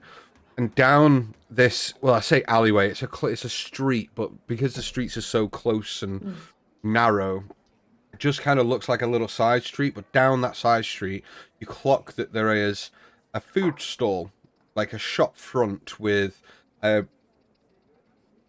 sorry about that, viewers, just beer repeated on me. There is a sign that's hung above with what looks to be a chicken in like an iron sign that's swinging, and you notice that there is all sorts of like fruits and vegetables and all sorts of things laid out at the front of this shop. Yeah, sort of clocking it, and with his veg sorted, like without food, he's sort of like, "Oh yeah, I want it," and just sort of turns sharp right or left or whatever, and just straight towards the iron chicken. Okay. Anybody else following him? Jove! He's down the street. He's got veg on his arm. Fuck it, I'll start running after. Okay. What are the rest of you doing? I'll go with him as well. We'll arrange to meet shortly. Okay, so group change up. Michael now with you guys. Azrael. Or just me and Feathers? Michael, you stick with these guys, don't worry. Right, okay. Well, if you got him, you got him. We'll Okay, meet you fine. at the shrine. Is that what we're doing? Message when Yes, we'll message when we're finished. done. Agreed. Don't let him get robbed. Please. I'll try. Okay. Azrael and Clovis, you start walking off down, following Jove. The rest of you continue on the road up towards your destination. Ash, make me a history check, please. Okay. Oh, hang on, my dice aren't ready. You've come to D&D and not had you... No, they're here. Do you have inspiration? No way. 13 plus 3, 16. 16. Okay, you're fairly certain as to where you have in your head as to where Aldor's location is. So you start heading there. Jove, you set yourself down the street and you come up to the stall. And it is what looks to be a little shop front that's got a couple of windows. You see there's dried meats and there's like pheasant, rabbit, like chicken and things hanging in the window of this shop. Yeah, beautiful. So, like, is it? I assume they have glass here. I don't know how. Yeah. Like Glass window. Well, I don't know. It's fantasy. I don't know if they've got glass here. Yeah, it's a glass window. Yeah. Yeah, cool. Just checking. So whoever's in this shop just sees like a big hand just sort of like against the glass and he like peers really close to it. Okay. And so it's like just as you start working his way across. As you start peering through the window, you kind of see that there is an older lady with a white frock on, but with a kind of a brownish apron on, kind of whitish hair, tied back in a nice little bun on the top of her head. It kind of looks like she's got produce on the apron, and she's there like chopping some stuff up on a board as she spots you kind of looking in, and she kind of goes, like waves back. You see Hagrid out the window, Yeah. Like hunches through the door and is like, hi. well, hello there. Oh, God. You look I like like you've her been already. on the road a while. Yeah. And help. Longer than you might think. Oh, I can tell, my dear, you have got some stuff all over your legs and such. Tell me, what can I do for you? I saw you at the window there looking at my chickens. Yeah, I'm looking at your chickens. Well, looking's free, eating's not. I need food, so I got my root vegetables. I got my ground stuff. I need meat and stuff to make it taste good. The stuff you put on food to make it good. Yes. Listen, dear, you've come through to Nana's kitchen. I'm going to set you right up for your travels. Now, what kind of meat was you looking for? At this point, Azrael and Clovis, you kind of get to the shop and look through the window and see this like older lady just kind of like leant over the counter, like speaking with Jove, and Jove looks very excited about this conversation. Not had the best experiences with Jove and bartering, so I think I'd probably better go help him. Well, if you insist. I'll head in. So Clovis comes in and she's like, well, we got rabbit, we got some pheasant, chicken, turkey, we got some lamb. I got some pork, but I wouldn't recommend it. It's been there a couple of days. But you can have it at a wild discount. I got some beef. I got some lovely venison. That's quite nice in a stew. Making a supply run, are we, Jove? Oh, is this? Yeah. Well, you are a looker. I have a daughter that might be interested in meeting you. Clovis, this is Nana. She's really nice. She's got a daughter for you. It would be wonderful to meet her, but unfortunately we're a little short on time. Oh, in a hurry. Now, where was I? I got pheasant. I actually have a couple of doves, but I've never eaten one myself, but You don't really eat those kind of birds. There's not enough on them. Okay, so I want some of your rabbits, some of your turkey, chicken. We are heading out on the road, so maybe some of your preserved meats might be a little bit better. Any jerkies, anything like that? Well, yeah, it does seem that you're buying quite a lot. Have you got a way to keep these fresh? Because I think on the road, if it gets quite hot, it's going to go off quite quickly. My thinking exactly, and I'll just kind of give a little side eye over to Jove. Well, Yeah. unless you're especially hungry. Do you have a way of keeping it fresh? Do you sell those? not. I mean, I do have something, but I wasn't looking to sell it. But sure, let me. I mean, for the right price, anything can be bought, right? Including my daughter. And she kind of like winks at Clovis and just giggles and like turns and like walks in the back room. Clovis is flat-faced. Joe's got like Didn't find that funny. So he's like, I like her. She's fun. And she comes out with what looks to be a small little like knapsack, kind of bag. She's like, now, this here was handed down from my mama and her mama to her mama. It's been in the family for quite some time.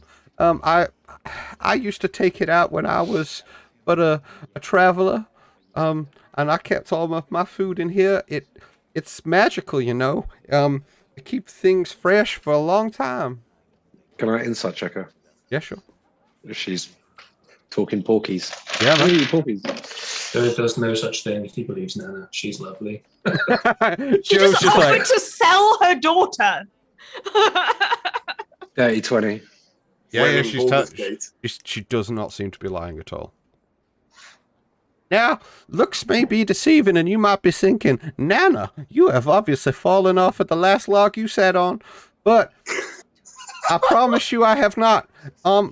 You can store quite a lot in here, due to its magical properties. You can store up to 1,000 kilos in here, but it has to be just food. You can't take nothing else, like just food. And it'll keep it cold, and it'll keep it quite nice.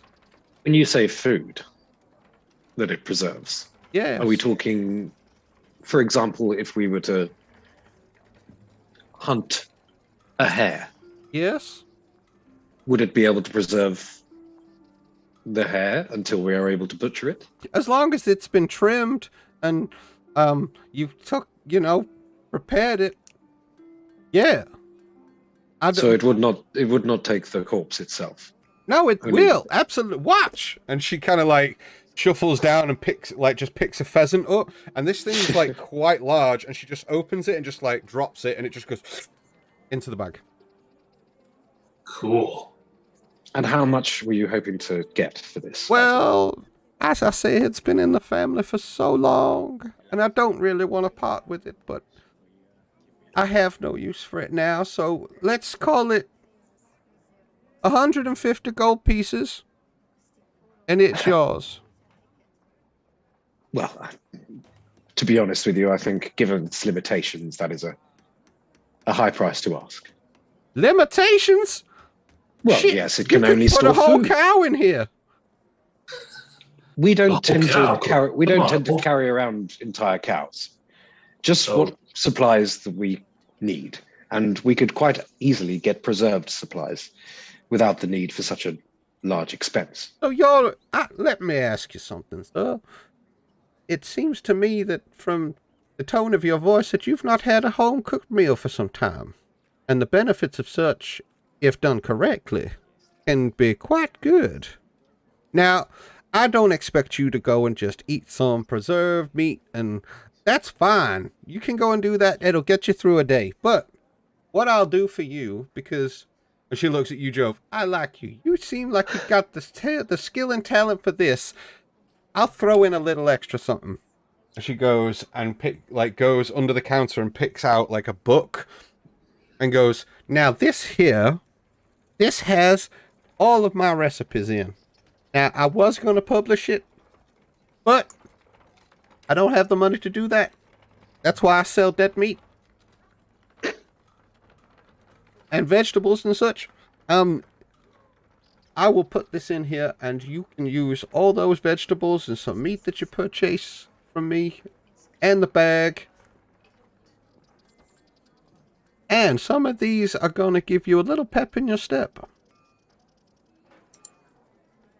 Well, I think we're approaching a deal. You certainly have sweetened the bargain, but not Well, quite sweet enough. You tell me what meat you're looking to buy. How about the bag, the book, and what supplies we might need for 2 weeks for 100 gold? Oh, I couldn't possibly. The recipes alone are worth that.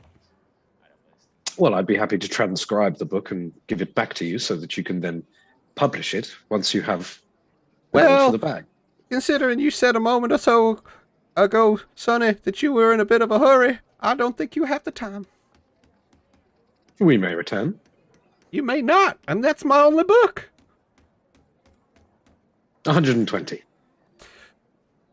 How about this? Let's call it 150 gold. I'll give you the book, the bag, and enough food to last you a week. 2 weeks. 10 days, and that's my final offer.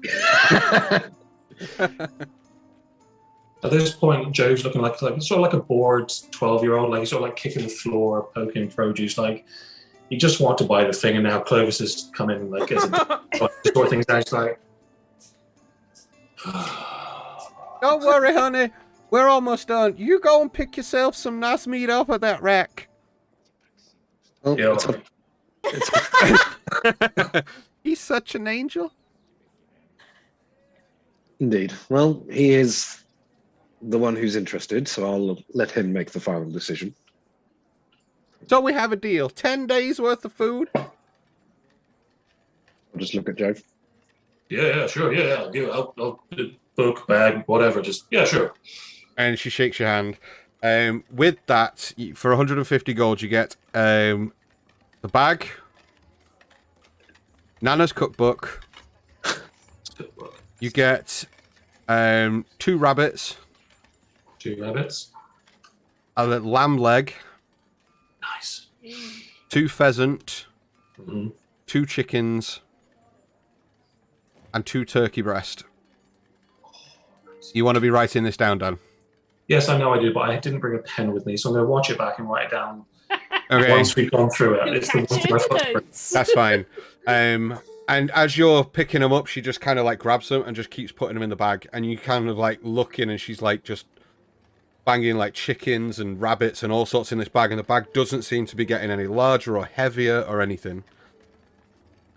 As she's throwing it in, like Joe's really like fighting the urge to just like start just chucking anything in, like seeing how much it's going to take, how large, like pumpkins or whatever's just around. Just Hey! all right. Whoa! Hey! Whoa! Excuse me! Sorry. I know it's. You got a big bag of vegetables. Don't touch my pumpkins. I know, but I like pumpkins. You don't get them every season. It's, Nana's pumpkins. Who doesn't want that? Well, there. Shit! I feel like I've been robbed. Well, shit. We can have some more gold if you want. Like, I don't care. No, that's quite enough gold. And as you're like filling this thing full, like Nana just kind of leans into you and goes to you, Clovis, and goes, "Would you actually really, if you could transcribe my book, could you get? Do you know a publisher? It's been my dream."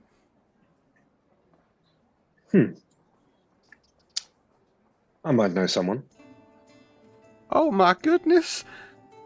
If you could surely do me this one thing, and you could send a publisher my way, it would mean the world to me. I've been working on so many recipes, and maybe I know someone that you're looking for, and you know someone I'm looking for.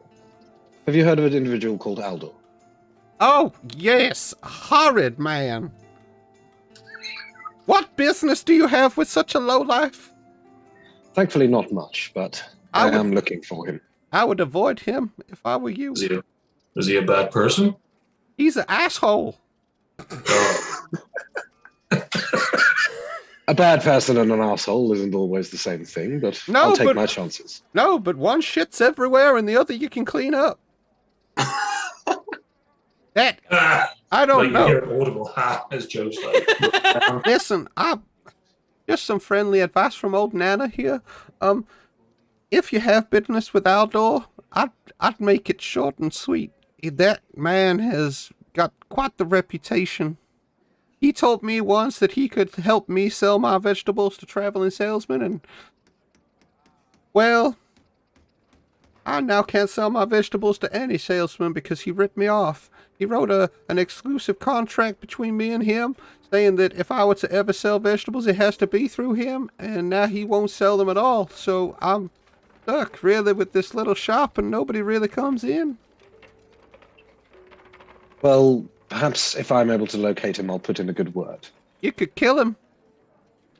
that we can Ooh, do. Nana. That we can do. I hate No. him. He like brings the axe around. Do you want him dead? Jove. Oh, it was just a joke, my love. I didn't mean it. And she kind of looks at you, Clovis. She goes,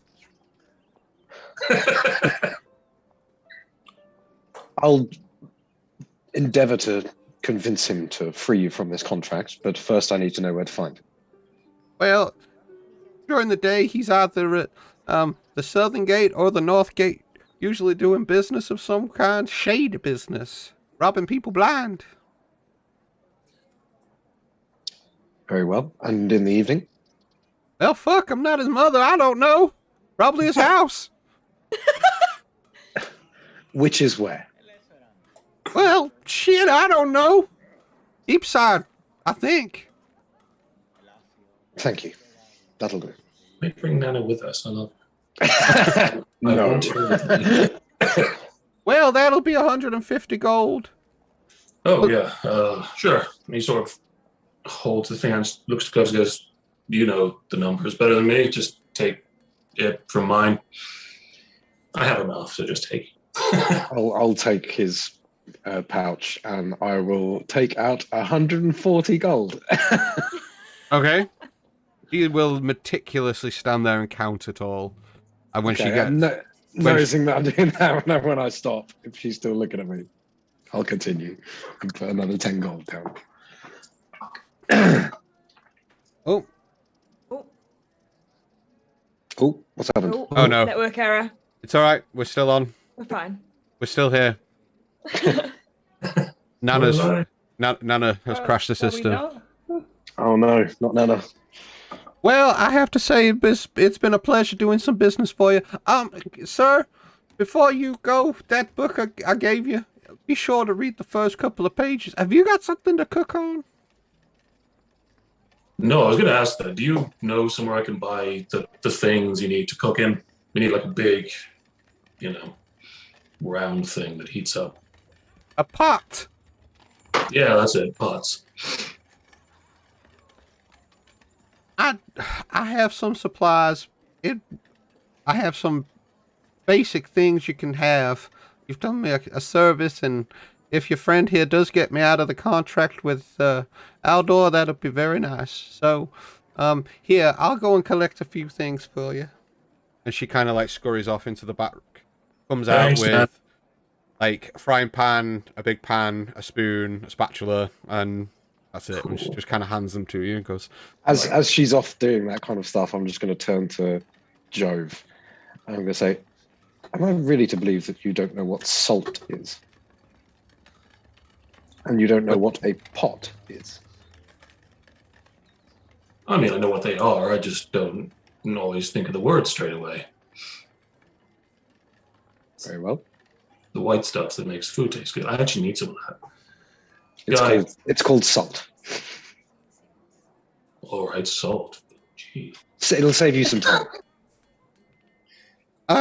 Here's your supplies. Now, listen, I've only been able to give you some basic things. But just because I like you, here's a little something extra as well, because, well, you're the first person I've seen in this shop in 3 days. And she hands you like a little bag, and it literally says flavor pouch. Oh, Do you need more? Do you want more gold, man? I feel like I'm not giving with us. Well, yeah, You're so nice. but your friend said that you would give me too much. Well, it's because they care about that kind of stuff. All right. And he just sort of like fistfuls another 20 gold to her and just sort of gives her more. Oh, bless your heart. You know, I'm going to say a prayer for you. And you're You know what? I welcome. don't like these, but Well, that makes it worth it. Jove, let's go before you spend any more money. just money. Come on.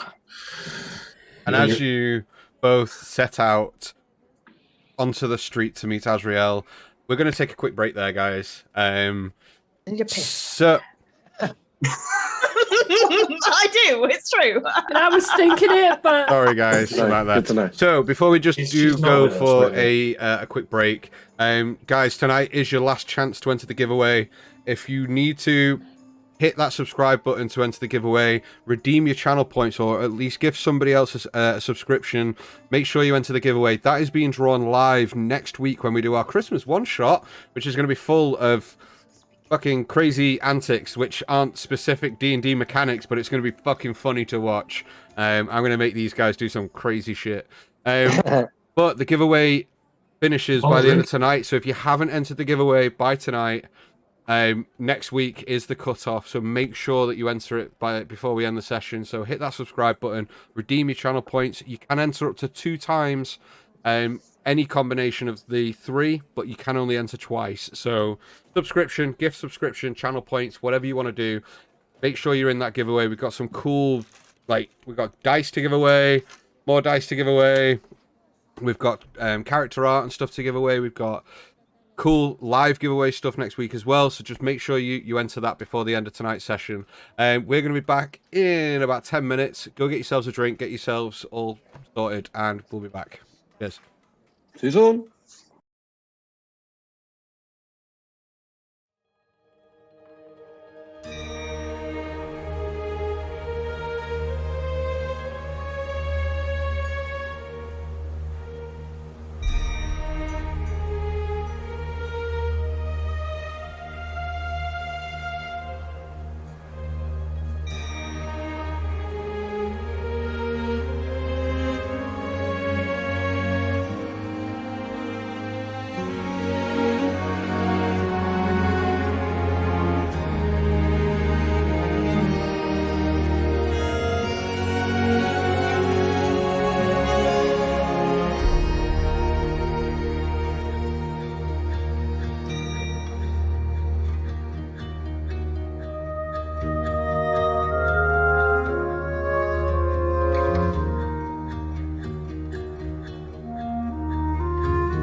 Hello, welcome back. We are back from the break. Hopefully you've had a chance to get a drink, get yourselves something to eat, lots of snackage. Cool, let's get back into it. So, as we join the group outside, or at the Nana's shop, Azrael, you're waiting outside as as Clovis and Jove are in Nana's shop bartering over chicken. Yeah, so while I'm outside, I sort of do a quick look around, just see if anyone's paying attention. Okay, make a perception check, please. Steal from Nana. I swear to God. That's a 7. Nope, nobody seems to be paying any attention to you. Okay. And he's just going to sort of... I'm sorry, I didn't have a chance to do this morning. Bit of a busy one. The people I told you about before, they seem to be heading north for, well, rather a lot of reasons, and they seem to have been through a lot. Now, knowing you and who you are, I know you would offer to help them.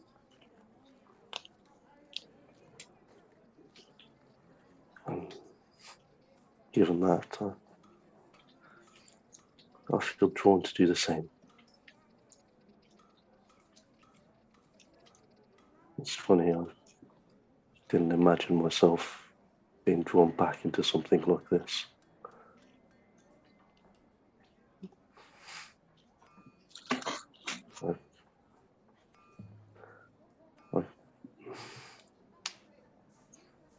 I often thought of just living the rest of my days on the sea. A simple life. Here we are. I guess it's fate finds a way, I suppose. Fate finds a way. It's weird being this far away. But I know you're there. So I might be late coming back. I apologise. And as you kind of finish this, you do notice that Clovis and Jove are making their way out the shop. Is there anything else you want to do while you're outside? He's just going to sort of play with the ring on his finger, look down, looking at the ground while he's talking. Okay. Not really paying attention to them coming out of the shop. Just sort of Okay. in his own...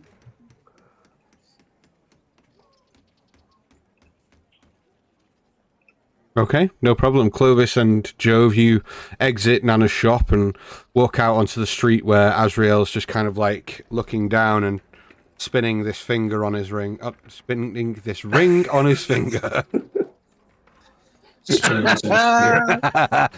Rude, got one. We got one. And that concludes tonight's session. There's one every week. Well, unless anyone else would like to make any detours, we should continue. Actually, now that I think about it, there is one excursion that I think might be worthwhile. There used to be a magic shop around here. If you wouldn't mind, we popping More in. like the one back in Elzerel. Similar. I got what I need. He's sort of like jangling and clanking around, like pop back and like just with the bag of colding in his hands. Yeah, I'm good. You mentioned you don't have a map. I think we do somewhere. You have a big one. Might be something worth picking up if you don't have one already. Did I see him fumbling with a map earlier?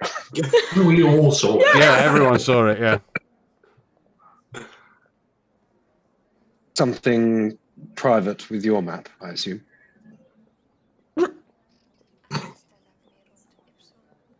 You see, he sort of pulls out. Did it so well.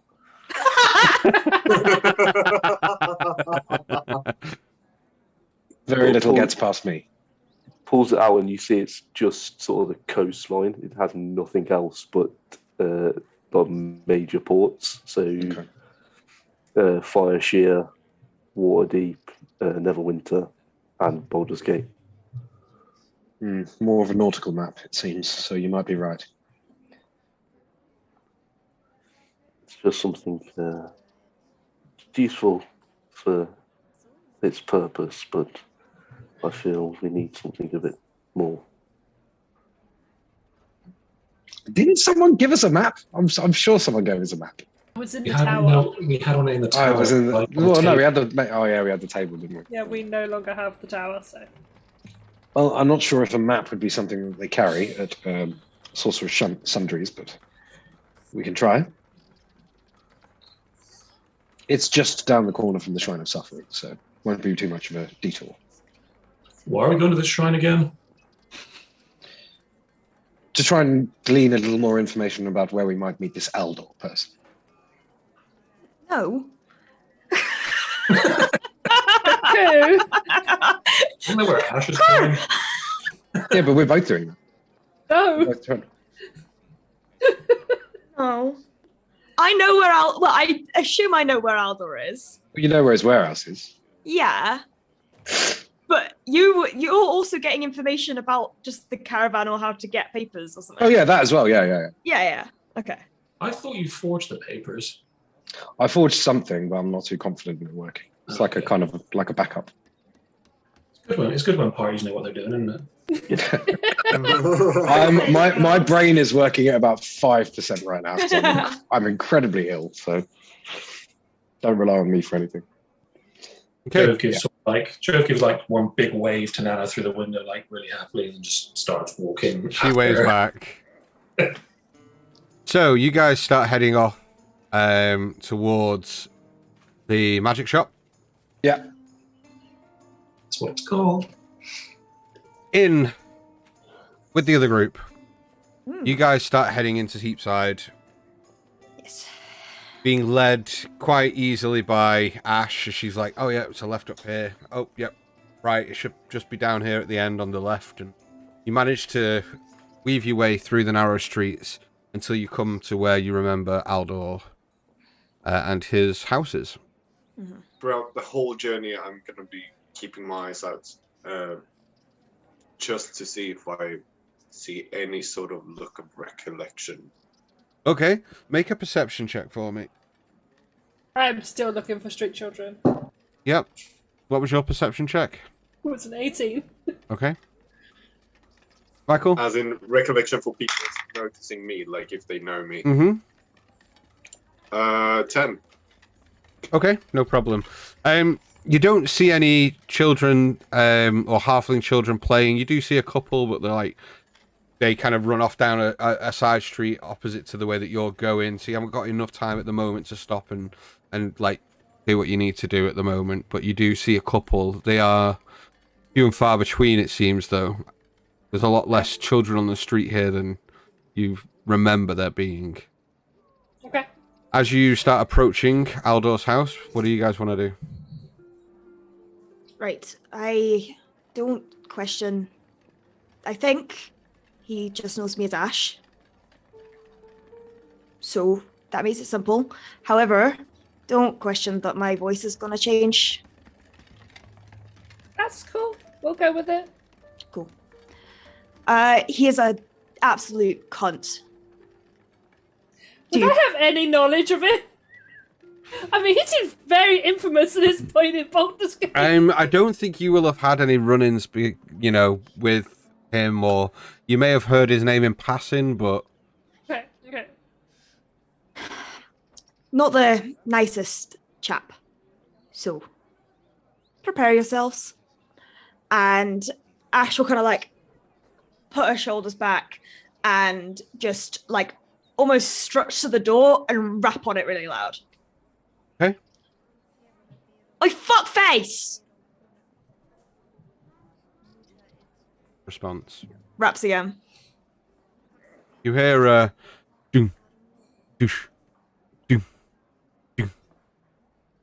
And the door opens, and you see, as the door opens, this rather portly, balding, quite fat human man with one arm on a crutch with a peg leg. And he just kind of opens the door and goes, "What the fuck is this about?" Miss me? Well, Winnie, you got fat.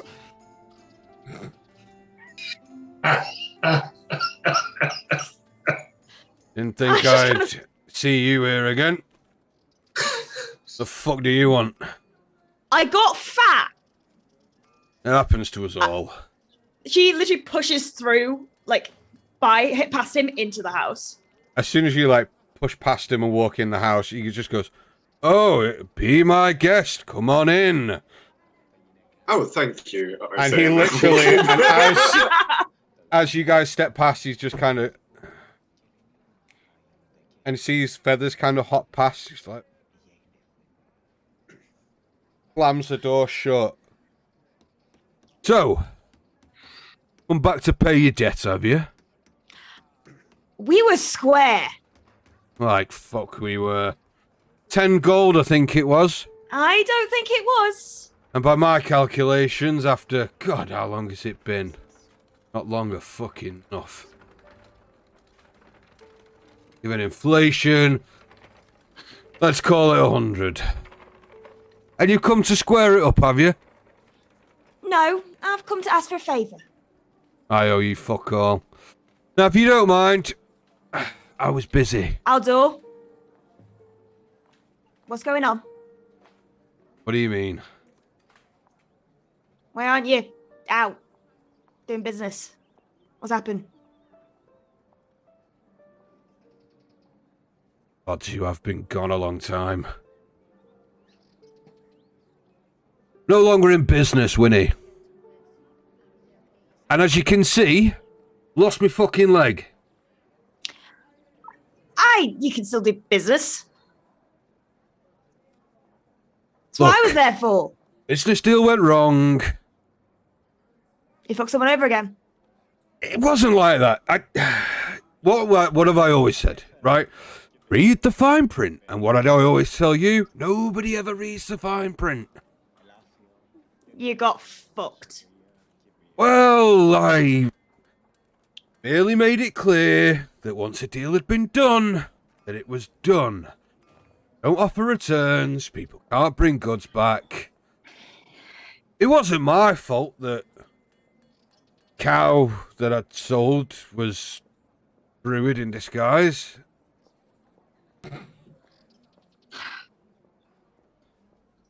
I thought we had a similar issue with that chicken that time, and you Well, told me to get a magic practitioner to check. but a quick deal, and the money was good, and look, I've fell on hard times, right? I haven't. And that's why you're trying to get 100 gold out of me, which I owe you not cent. That's not how I remember it. And he kind of like stumbles in and like collapses into his like rocking chair, and he's like, oh. Have you ever heard of phantom itches and stuff? Like, my foot's been itching for days. Look. Right, you want a favour, what is it? Caravan. Set to leave. Touch you today, touch you tomorrow. Might have already left. Heading up north. Well, Do thanks with for some narrowing papers. it down Could for me. do with some papers. Was thinking if you want to get back into business, want to get back on your feet for again, that maybe was that a foot? Foot. Listen, I mean, dude, look, we used to be friends. Look, we didn't. It's a bit uncalled for. Jesus. was thinking if you're on hard times, You want us to potentially export some wares up north, potentially get a pretty penny for it, bring it back to you down the line. You employ us, give us passage, give us the documentation to get on that caravan, and off we go. Listen, Winnie, that all sounds all well and good, but I'm not in business anymore. Quite happy keeping me affairs to myself.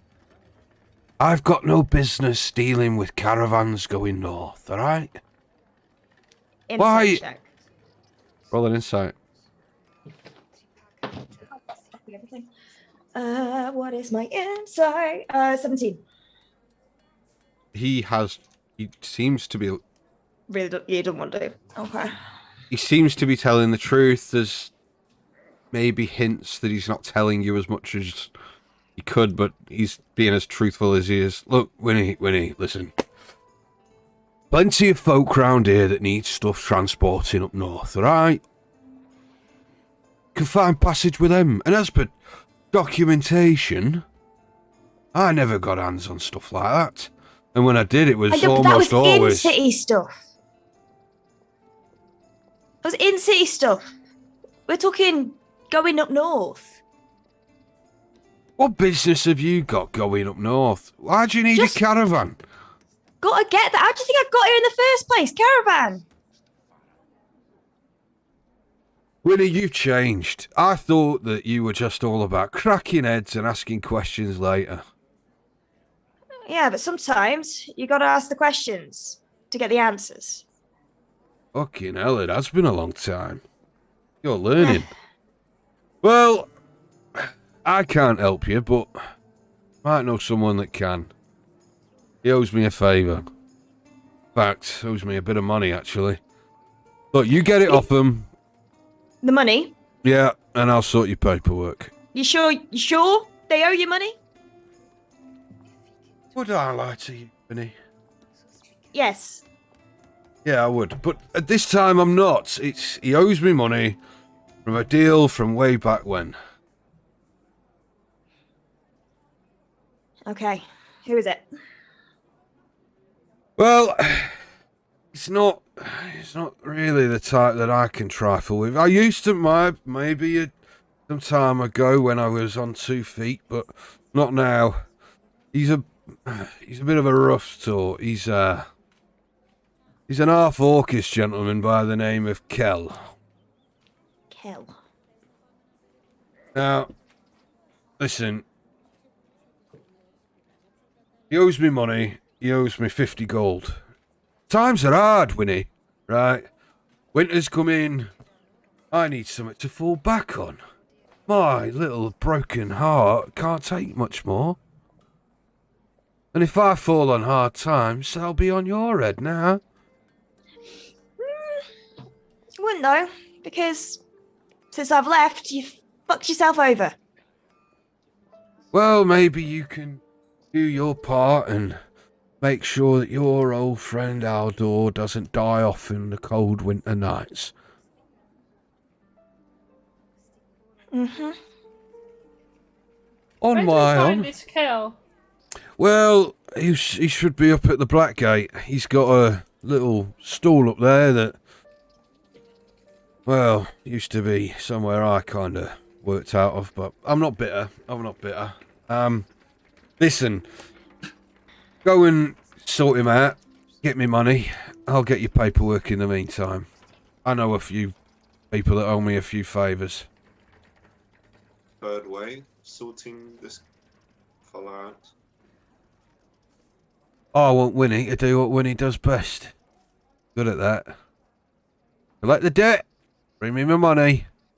I'll have your paperwork. Might take me a day or two to get my hands on it, though. Good fortune. We're on a tight budget. And bring... Deadline. And deadline. That's what I meant to say. I mean both, but yeah. Deadline. Winnie, I can't work miracles, love. Listen, I'll do my best, alright? That's all I can do. Do you have any existing paper? No, you don't do paperwork, of course you don't. Forging. Something. I've got a friend, real skilled at forging, if he has something to... Well, base it listen, off of. Winnie, you're asking the wrong questions. If you go down, right, to Blackgate, sort me debt out, and you do it in a particular way, I'm pretty sure Kel will have something like that lying around. He deals with caravans all the time. Just go and fuck him up. But I want my money, Winnie. Okay. And I don't owe you listen, anything. I'll keep track of debts. I don't owe you anything. I'm just going to say that now. I will get the 50 gold off Kel. That's fine. Listen, Winnie. We'll call our deal square, right? Scratch off your debt. Because I'm a kind person out of the goodness of my heart, right? And I like you, Winnie. Even though you've got all dishevelled and kind of looking a bit run down. You do know how to charm a girl, don't you? Well, listen. You're not a very nice person, but I like it because you get stuff done. Also, that's a lovely pet you've got. I've got a friend in a travelling circus. Can it do tricks? Right, we're done. Feathers is going to pull up one of her daggers, and she's going to fly right up into your face. Call me a pet again. Go on. I'm trying to intimidate him. Okay, make me an intimidation check. That's a +8, so... It's 8. Yeah, I don't know how. Carry on. That is 26. Oh! Oh, I mean, listen, I didn't mean no offense. I didn't even know. You can talk. That is quite something. Listen, Winnie here knows me very well. If you're looking for some work, you and I could make a killing, right? I don't work for the likes of you, thank you.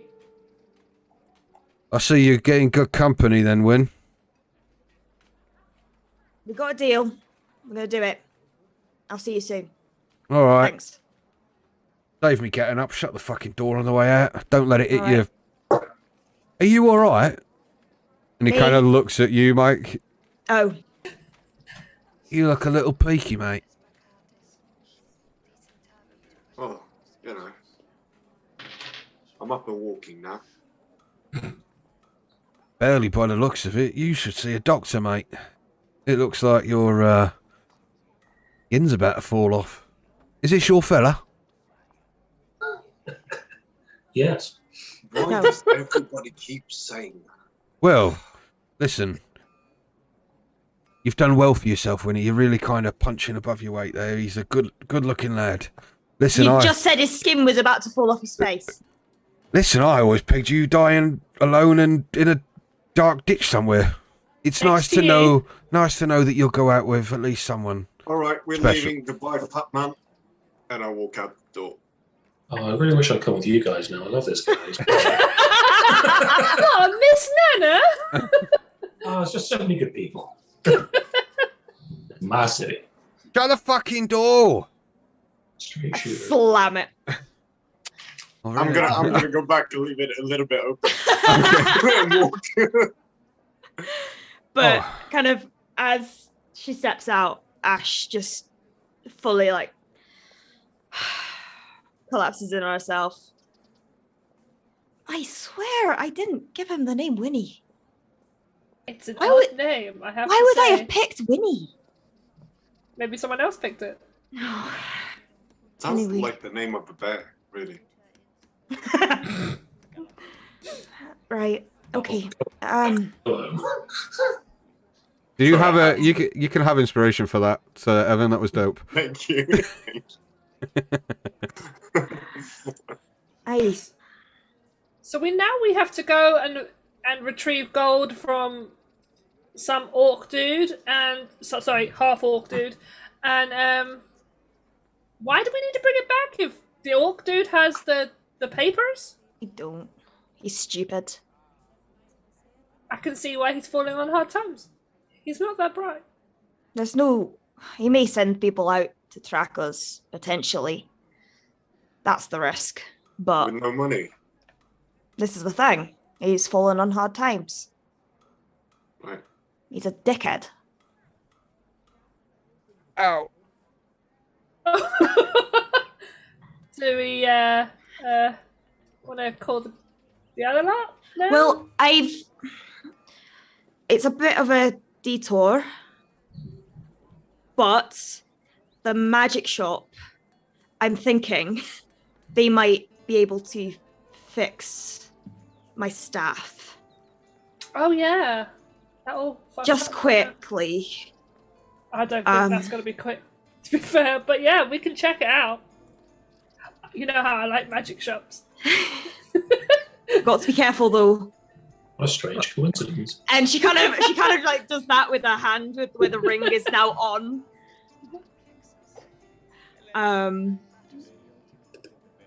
I don't want to do this again. Okay. Do what again? What he wants me to do. Oh. It's all right. You don't want to beat someone up? That's fine. Leave it to me. I'll do it. He may also just have papers, and then we can just like ask him for them. Word gets around easily. If he doesn't show up to work bloodied and bruised, yeah. Aldo will find out. But we cross that bridge. Pin, yes. But could also do with checking in to see where the other guys are at, see if they've gotten anywhere. Because if that avoids the whole thing, great. Well, what a nice little segue. On the other side of town, heading deeper into Heapside, we rejoin Clovis, Jove, and Azrael. You're making your way to the magic shop. Mm-hmm. Anything you want to do while you're on your way?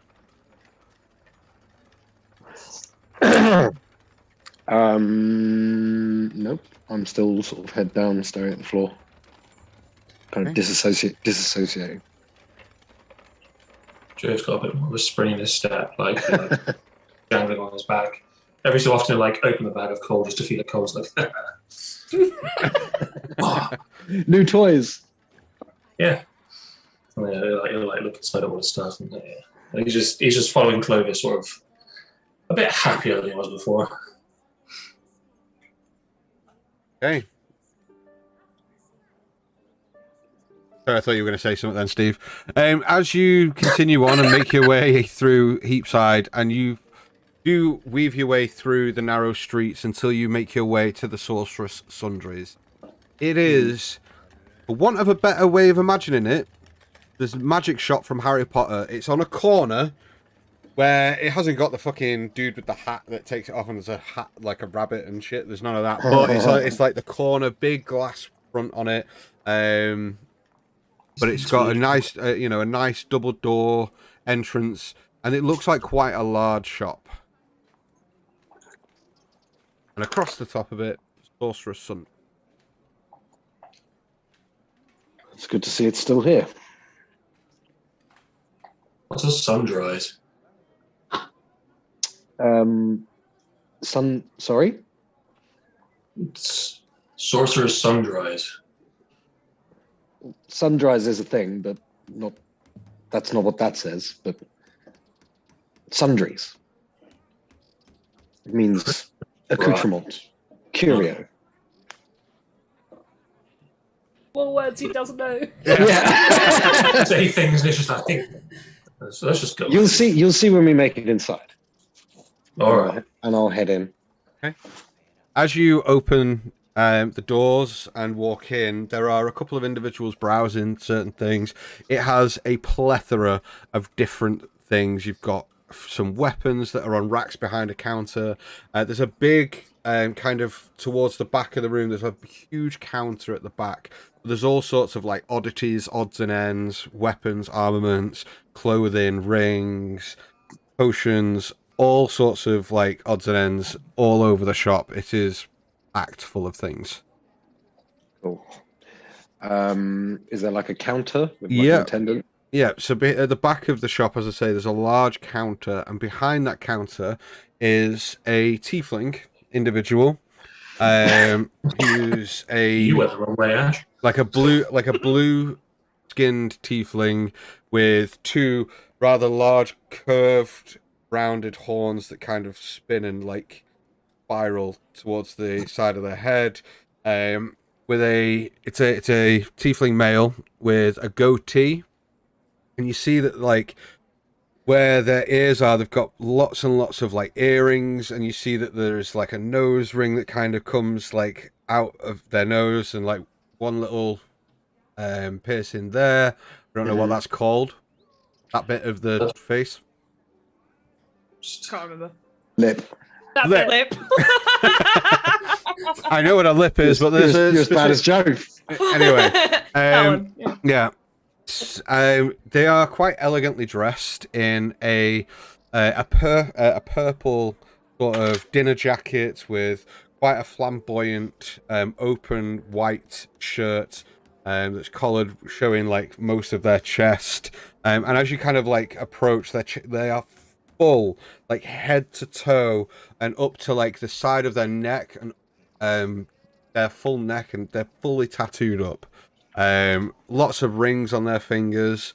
And as you kind of approach the counter, they kind of go. As I see this person, I'm gonna like kind of, you see Clovis's kind of posture corrects a little bit, and he kind of turns his back to him very quickly and just like sort of fixes his hair a little bit. Damn it, you got dibs again!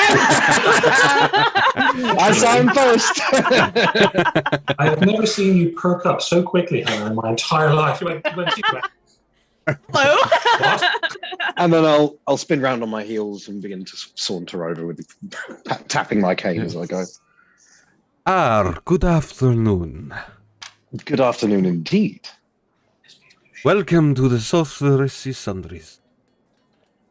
My name is Thank you. Cabal. Wonderful to meet you, Cabal. My name is Clovis. What a wonderful name, Clovis. And Thank you. And Gabol, where is that from? Tazir, perhaps? further south than that. Further south than Tazir. I do say you've made it a long way. Many years of travel. Now, what brings you to my fine establishment? Many things. Well, I have many things. Potentially looking to do a little bit of buying. Also a little bit of identification, if you don't mind. Tell me, do you have any expertise in the way of curses? Curses is not something that is in my repertoire. I can identify lots of enchantments, but curses is much more of a religious kind of magic that I don't quite understand. I can tell if an item has been cursed, but that is where it lies. Well, perhaps that would be useful. The last person we had identify this item wasn't able to pick up the curse, or at least wasn't forthcoming with the information. Perhaps you might know more. Your resources seem a little more wide-ranging. Well, yes, and I would like to say that none of the items that you will purchase today will come with a curse. We ensure that all items are rid of any such thing before our patrons walk through the door. Very reassuring. Well, in other business, I might be in the market for some kind of magical item, but nothing specific. Perhaps a wand, any wands you have, things like that. I have a couple of wands that you may find quite interesting. I will have to fetch them, though. I keep them locked away in the back. Children come in here often, and you don't want them waving things like that around. No, you certainly don't. I'll wait here. I'll be back when you get here. I'll be here when you get back, even. Very well. And he kind of turns and starts walking into the back room. What are the rest of you doing? As in, Azrael and Joe, what are you two doing? I'm looking for any scrolls that potentially could be a map or something of that nature. Okay, no problem. Make me an investigation check then as you kind of like rummage around and try and find anything of that sort. That's a 0. Nice. Cool. Nice. Weirdly, you can't find any. For love nor money, you pick a map up, move it aside, continue looking. It just seems to elude you completely. A moment or two passes, and The tiefling gentleman walks back out. Now then, I do have a couple of one.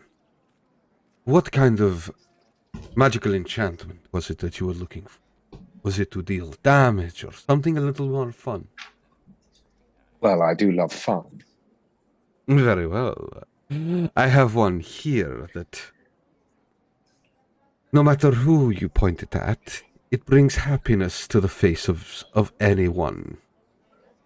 That is delightful. I assume you don't need something like that. You probably Absolutely. bring smiles to everyone. That is kind of you to say, but it has been said before. Now, I'm not surprised. if you are looking for something a little bit more useful in sticky situations, I have just the thing. I do find myself in many a sticky situation.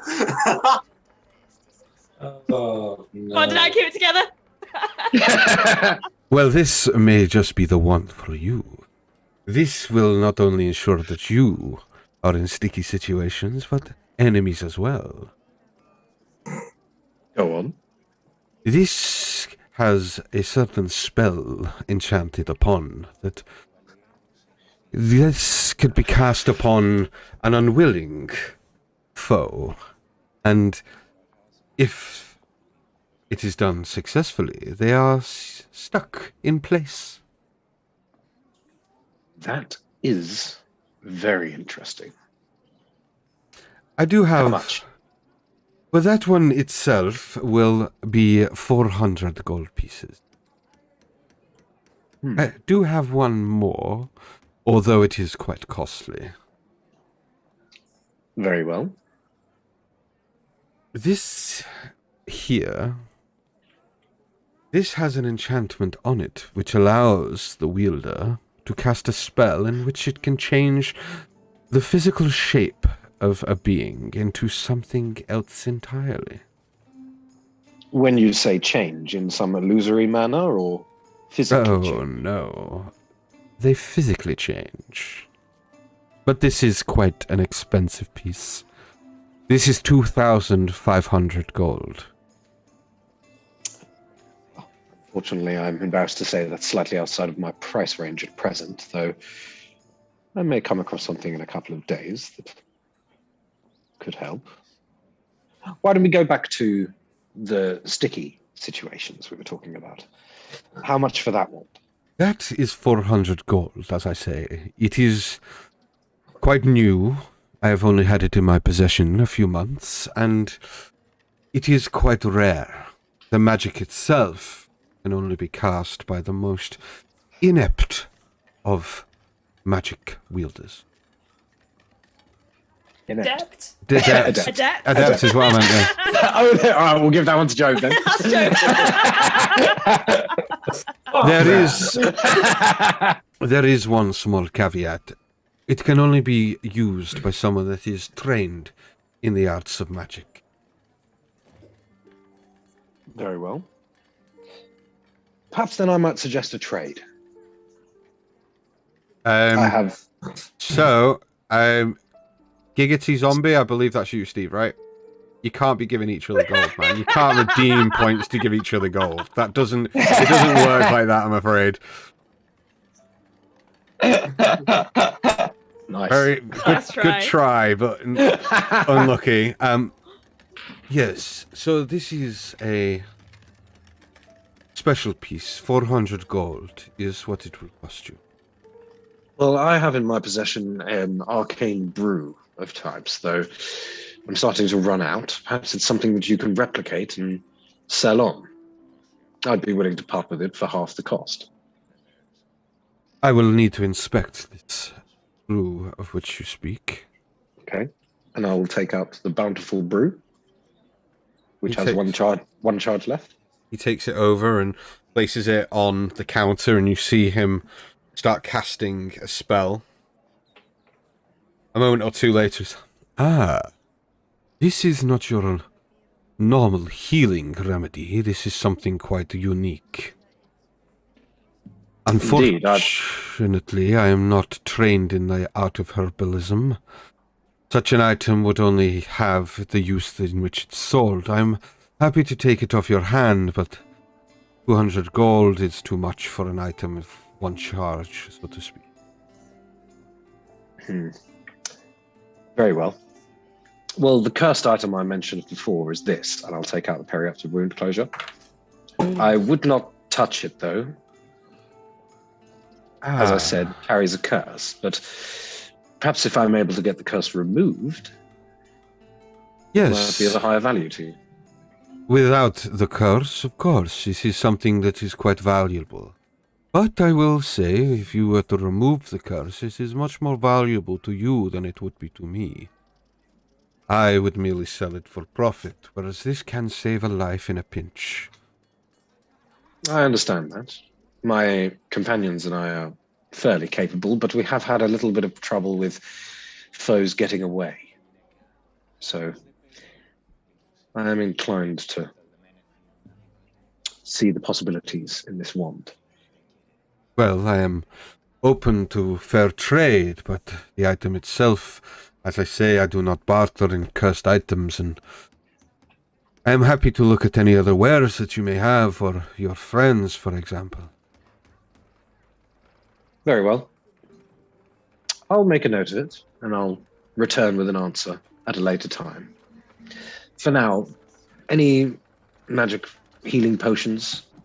Yes, we keep a good supply of such things. We have many array of healing potions, the smallest of which will cost 50 gold pieces. Medium as such, they are 100. The larger, upwards of 150 to 200 gold. And how many do you have? I have 10 smaller healing potions. I have 5 of the greater healing potions, and I have 2 superior ones. I think I'll take just the one standard healing potion for now. Very well. That will be 50 gold piece. I'll give him 50 gold. Problem? Hopefully this is just the first of our transactions. Oh, I hope so. Have you been around the city long? I've lived here for some years.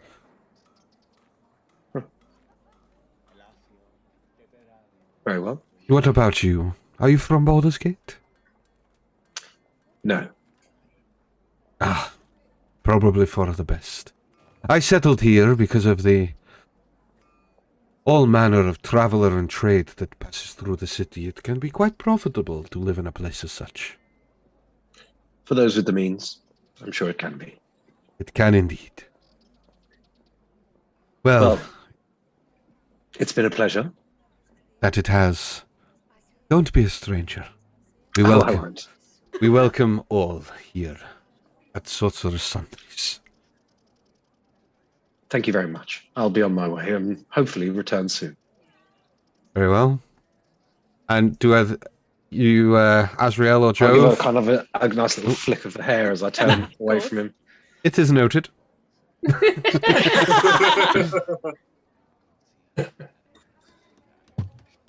Are we done? Is there anything you all wanted to pick up? Still moving the paper, not able to find the maps. He just starts shouting in Infernal. There must be some here somewhere. Do you need a hand with something there? Turning, still shouting in Infernal. Maps. Where are your maps? Why, of course they are right in front of you. So it looks back down.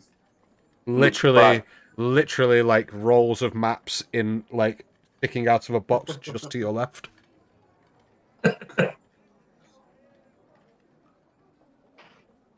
Right. Sort of picks one up, sort of unrolls it. Is it of the complete Sword Coast or? Yes, there is a map in there of the complete Sword Coast. There are maps of particular cities, certain villages, towns. But as you're kind of looking through, he goes, excuse me, sir, if it is maps you're looking for, I may have one that is of particular interest to you. Okay.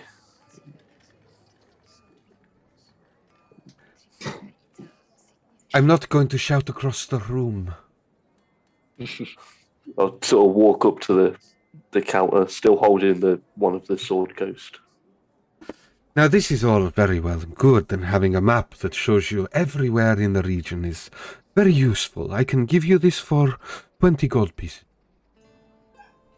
However, I may have something that may be a little more useful, but a bit more costly. And what makes it more useful? It does not just show you what's in the region. It can show you what is around you, up to a certain radius. Google Maps. Well, that would be useful. Seem a bit lost here. It looks as such. Now, this map itself will come very in handy for those who travel in larger parties and with certain party members who may like to wander off and away. If you become accustomed with you can set them up in this map to give you a location of their whereabouts at any given moment up to a certain range. That would be useful. It can only What? show you their location up to a mile away, but in a pinch, it can help. Why? You see, as we'll sort of stare off, my horse does wander off. Now, as I say, this is quite a unique piece. I could not possibly let it go for any less than 200 gold pieces. That's more than I have right now. Then you will not be able to take the map, I'm afraid. I am open to bartering and trade if you have something to trade. Actually, I would be willing to make a contribution to that. Does seem like a uniquely useful item. How much do you need? Given the apples and The dents that those apples have made. 298 gold. just over 100 gold.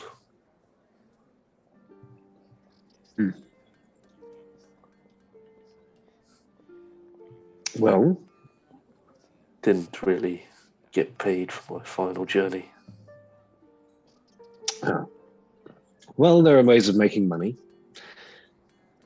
and it's there to be spent. I'll contribute if you need it, and if you wish to purchase this.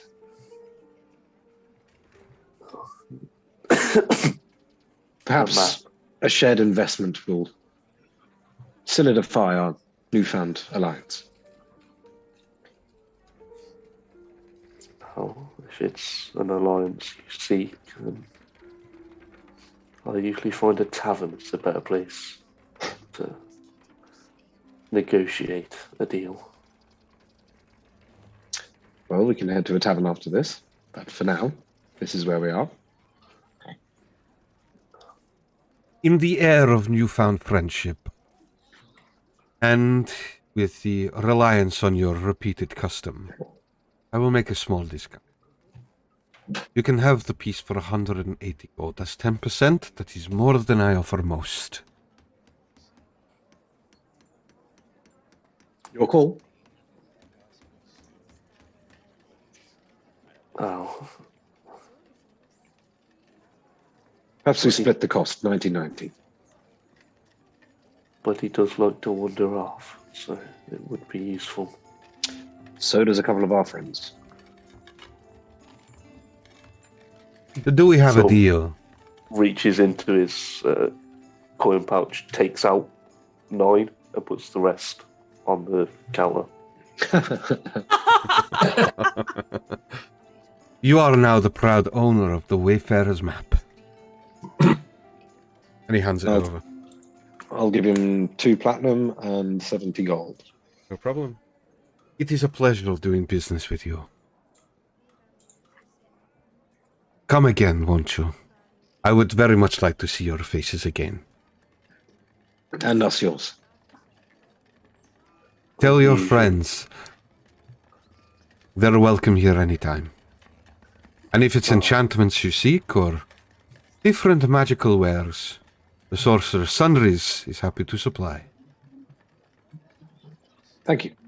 And I'll start turning to head out. And as you turn to head out, Ash, Feathers, and Michael walk through the front door of the shop. Ah, speak of devils, and they shall appear. Hey.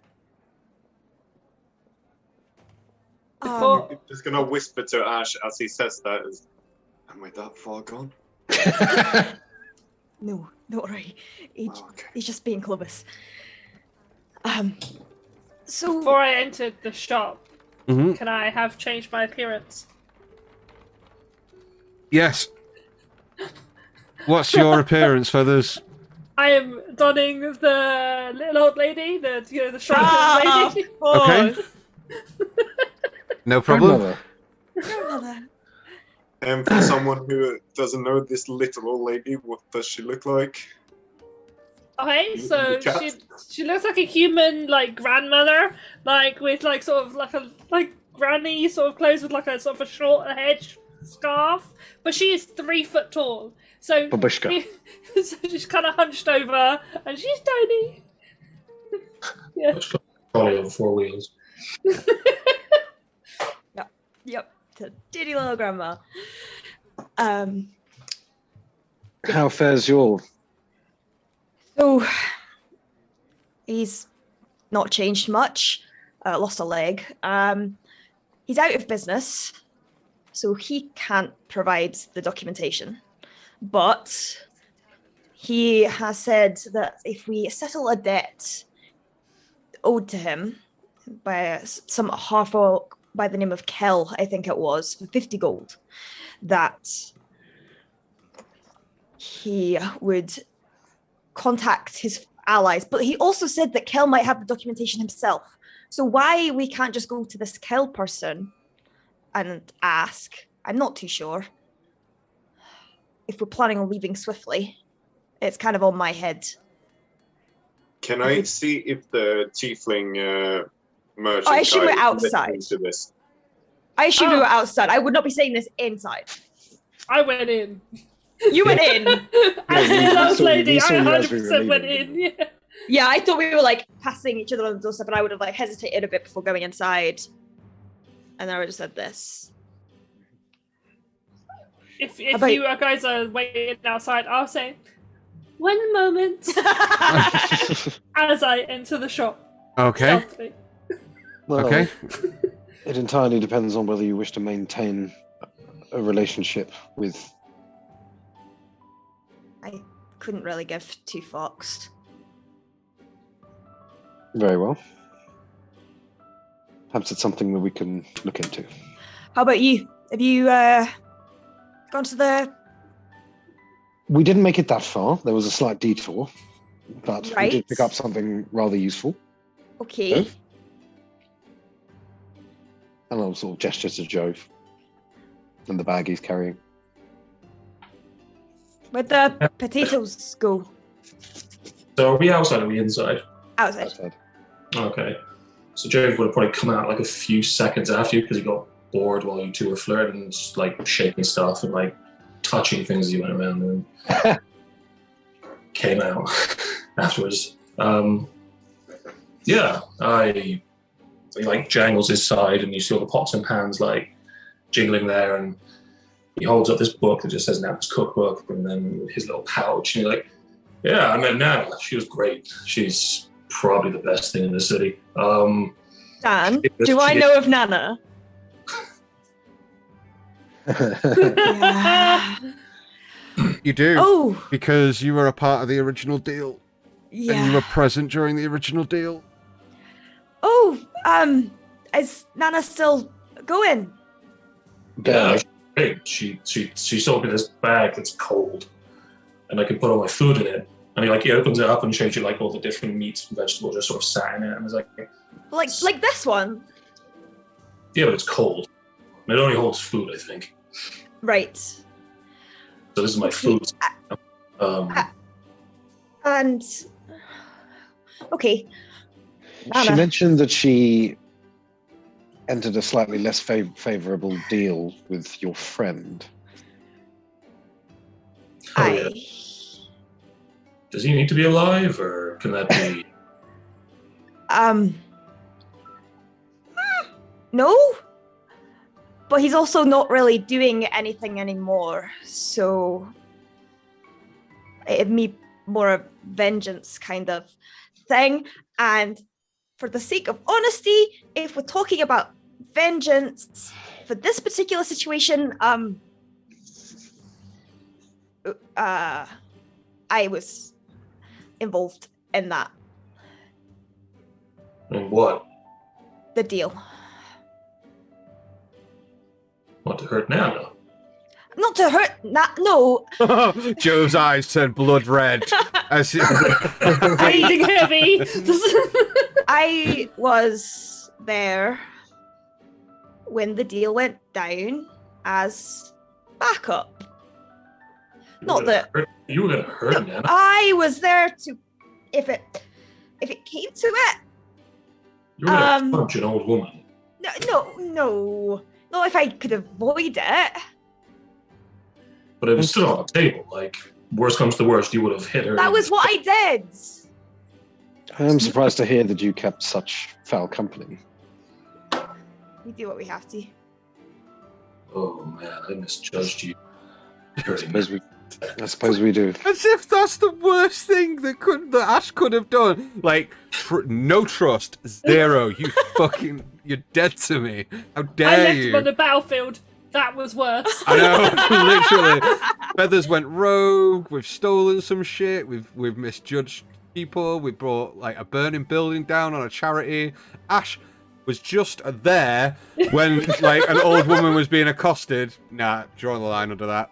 Fucking ruined it. Nana, no, it's Nana. I didn't get involved in the nitty gritty. I didn't know what she was signing up for until he drunkenly one night later on, after it was too late, was laughing about it. And All right, where's this guy? He needs to lose. He needs to lose part of himself. Where is he? he already has What part? his leg. All right, we'll take the other one then. Jove has established quite an affinity with Nana. Right. I mean, last time I was there, she was trying to sell me to her daughter. Yeah, she tried to do the same to Clovis. I think she just wants someone to marry her kid. I like Nana. Okay. In the meantime, old lady Feathers, you walk into the magic shop. Okay, I'm gonna try and enter the shop and like just kind of look like I'm perusing and see if he spotted me, and if he hasn't, I'm going to try and be sneaky. You're a 3-foot old woman. How would you not notice? Okay, you do I'm see 3 that. foot. You do see that he does notice you come in. Doesn't give you much. Just kind of goes and carries on behind the counter. Doesn't really seem to be paying you much attention. But I'd like you to roll me a stealth check with advantage, please, because Okay. you are disguised. Okay, that's fair. Sorry, I've got that shut. Oh, that's fair. That is 24. Okay. He doesn't seem to be paying you much attention. You kind of like don't seem too alarming. You were just perusing things. What is it you're looking for? I'm looking for something that looks obviously magical that I can schnaffle. Okay. Something Deal. Yes! Is that the word you're looking for? No, schnaffle. It's Okay. the cuter way of saying it. There are a range of things. There's potions. There's bits of jewelry. There's all sorts of like weapons and armaments. There's all Should sorts be of drawn things. towards the jewellery, I think, rather than Okay. potions or armaments. As you kind of like move your way towards the front of the the back of the shop, sorry, where the counter is, you kind of make your way off towards the left hand side, and there's a small kind of cabinet that's got some necklaces on. There's a few rings that are in a ring box there. I'm gonna go and see if I can swipe a necklace. Okay, make me a sleight of hand check, please. Great experience with necklaces. Didn't go badly last time at all. I mean, I'm thinking on the law of averages. This one must be. That's a nat 20 for Whoa, let's go. 3. Fuck yeah. Oh my god. Okay. You swipe this necklace quite quickly. The necklace that you pick up it's got a gold chain, and where the chain meets at the front, there's a pendant on it that looks like a ball of flames. Ooh. As you swipe it and put it in your pocket. Uh-huh. As you pick up a necklace of fireballs. Hell yeah. Go. Hell yeah. Oh. Okay. As I do, I'm gonna do a sneak out. Okay. You quickly move your way to the front of the door, and as you reach the door and go to step out, you hit a barrier. And as you go, and you do, a loud siren-y wail goes whoop, whoop, whoop. And as you kind of as that happens, within a blink of an eye, you kind of stop, shook round, and as you turn round, you see a flash of light. The rest of you hear this siren wailing, and as you turn and look to the door, you see Old Women Feathers disappear. Ash kind of goes inside, frantically looking around. She's like, Granny? Is the tiefling there? Yeah, and he's kind of pointing one finger at the door. And as you walk in, he goes, "Ah, customer. Welcome to the Sorcerer's Sundries. Apologies for that minor disruption. All taken care of." No, that's absolutely fine. And the air flowing through Ash's hair picks up a little bit and just wind fan. No, that's You hear in your mind, I saw him first. And Ash kind of just goes, have you seen a small woman going around? It's my Yes, I have. grandmother. She's got I was meant to keep an eye on her, but she's so small I lost her. I've got to keep an eye on her. She has a habit of taking things. Yes, I noticed. Don't worry. Everything has been taken care of. Could you return her? Absolutely not until the guards get here. Thievery is punishable by, well, it's not as inhumane as it used to be. They used to take a hand, you know. I know, but she's really old. Then she And- won't spend too long in jail. She can give it back. I will make sure it's some kind of compulsion. She likes shiny things. Make a know. deception check. Why am I doing this? Why am I doing this? Why am I doing this? Why am I doing this? Oh boy. 5. 5. It was a 6 minus Okay. 1. As much as I'd like to believe that that little human lady was your grandmother, as you say, the authorities will take care of everything. And if she does return it, I'm sure she'll get a minimum sentence. You must know that I do not take thievery very well. Now, once the authorities arrive, we'll get this all straightened out, and I will be reasonably compensated, I am sure. Absolutely. Look what you've done. I'm sorry. No, you're not. Lie. I really am. I thought I'd get No. away with it. I understand. You're sorry that. you got caught. I That's what understand. the difference. Just give me 2 seconds. And she leaves. Huh? To where everyone else is. She goes, so, feathers, the feathers thing. I tried to say that she was my granny and that she had a bit of a stealing problem, and that she'd give it back. But now he's summoned the guards. Right, so Feathers has a stealing problem? I The unacknowledged stealing thief. problem. There's nothing wrong. Not unacknowledged. She does it fairly regularly. It's a real problem, and now she's actually in trouble. It's kind Where of is good. she? It needed to happen. Where is she? I don't know. He wouldn't say. I asked if he could return her. Probably in the basement. If he has a basement. Give me a moment and I'll walk off. Is there a way around this building? Not that you know where you're stood right out the front. Not from where you can see. I want to try and find How an alley. tall is how tall is the roof? Or is it up to the roof? It's 4 stories tall. It's a very tall building. As you kind of walk round the side, Clovis, you do see that there is an alleyway to the back of the shop. And what did you say the name of like the main? Was it? Were they crowns? What are they? Crowns Guard? What are they? They main are authorities. the Lord's main Alliance. authorities are they are members of the Lord's Alliance, but they are Crown Guard. You don't know which guard have been summoned. Okay. I'll turn into a member of the Lord's Alliance.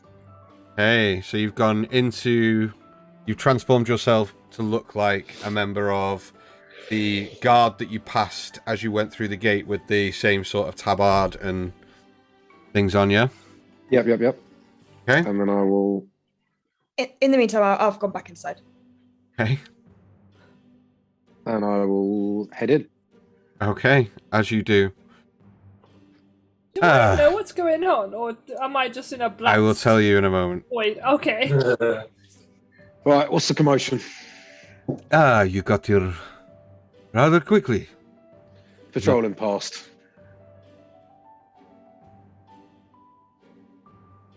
We have had an instance of thievery. Where is the culprit? I have her detained. Very well. We'll take it from here. It's my grandma. She has a. Not asking you any questions. Okay. Very well, follow me. I'll follow. He kind of walks you into the back room, and as you kind of turn into the back room, you see Feathers sat in a very small cell towards the back of the room in the corner as Feathers. Oh shit. Oh shit. Fuck. You see, this vagrant has come in and disguised herself as an old woman.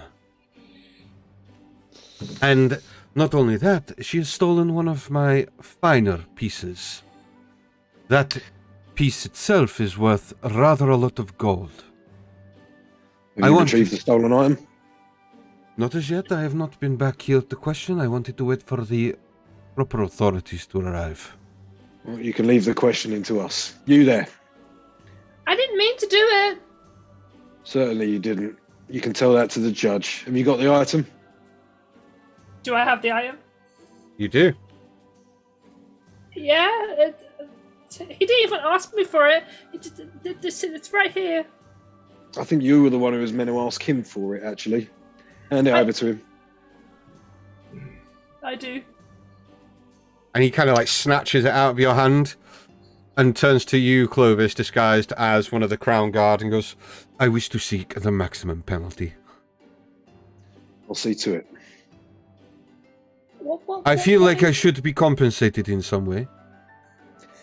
You'll be compensated by the judiciary. They'll assign you a fine or compensation of some kind. Very well. If she is a vagrant, I doubt she's got much to pay you back now. By the looks of it. I think that is such, but I will be seeking the maximum penalty, and I will be with the Crown first thing tomorrow. I want her Very well. hand. And you, young lady, let it be known, stealing has consequences. Look, I Oh, think she's it's just about to got way find that out. out for herself, don't worry. Very well. Just on that, thank you so Thank much you, for guys. the raid hype. Oh, we got Thank you. raided. Yeah, we did. Oh my god. DJ Reggie's Thank you back. so much, DJ Reggie. Hype in the chat. You guys are amazing. And thank you, everyone. Oh, for DJ stopping. Reggie. Yeah. We raided them the other day. Hey. Hey! Hey guys, thank you for stopping in. Hope you guys are all doing well. We've just caught Feathers stealing. And Yeah. Again. I've not been caught before. thank you for coming here so swiftly. No thanks needed. Right, you with me. Do I know that he is Clovis? Nope. Okay. Ugh. So as you two all walk out, being followed by this tiefling magical shop owner, you see Ash stood there in the middle of the shop, like, staring at you, shaking her head. And as you all walk out, the tiefling gentleman just turns and goes, I suggest you take care of your grandmother a little better. She seems to have turned into a little owl. Does she do that Listen. as well? You're Listen. never welcome here in my shop again. I suggest you leave my property. Fuck's sake. Goodbye. Try not to pick anything up on the way out, or Yeah, she You're- leaves. I'll as soon as the door closes behind us, I'll just say to Feathers very quietly, try not to get yourself in trouble without at least having a plan first. I had no plan. It was. It's me, Feathers.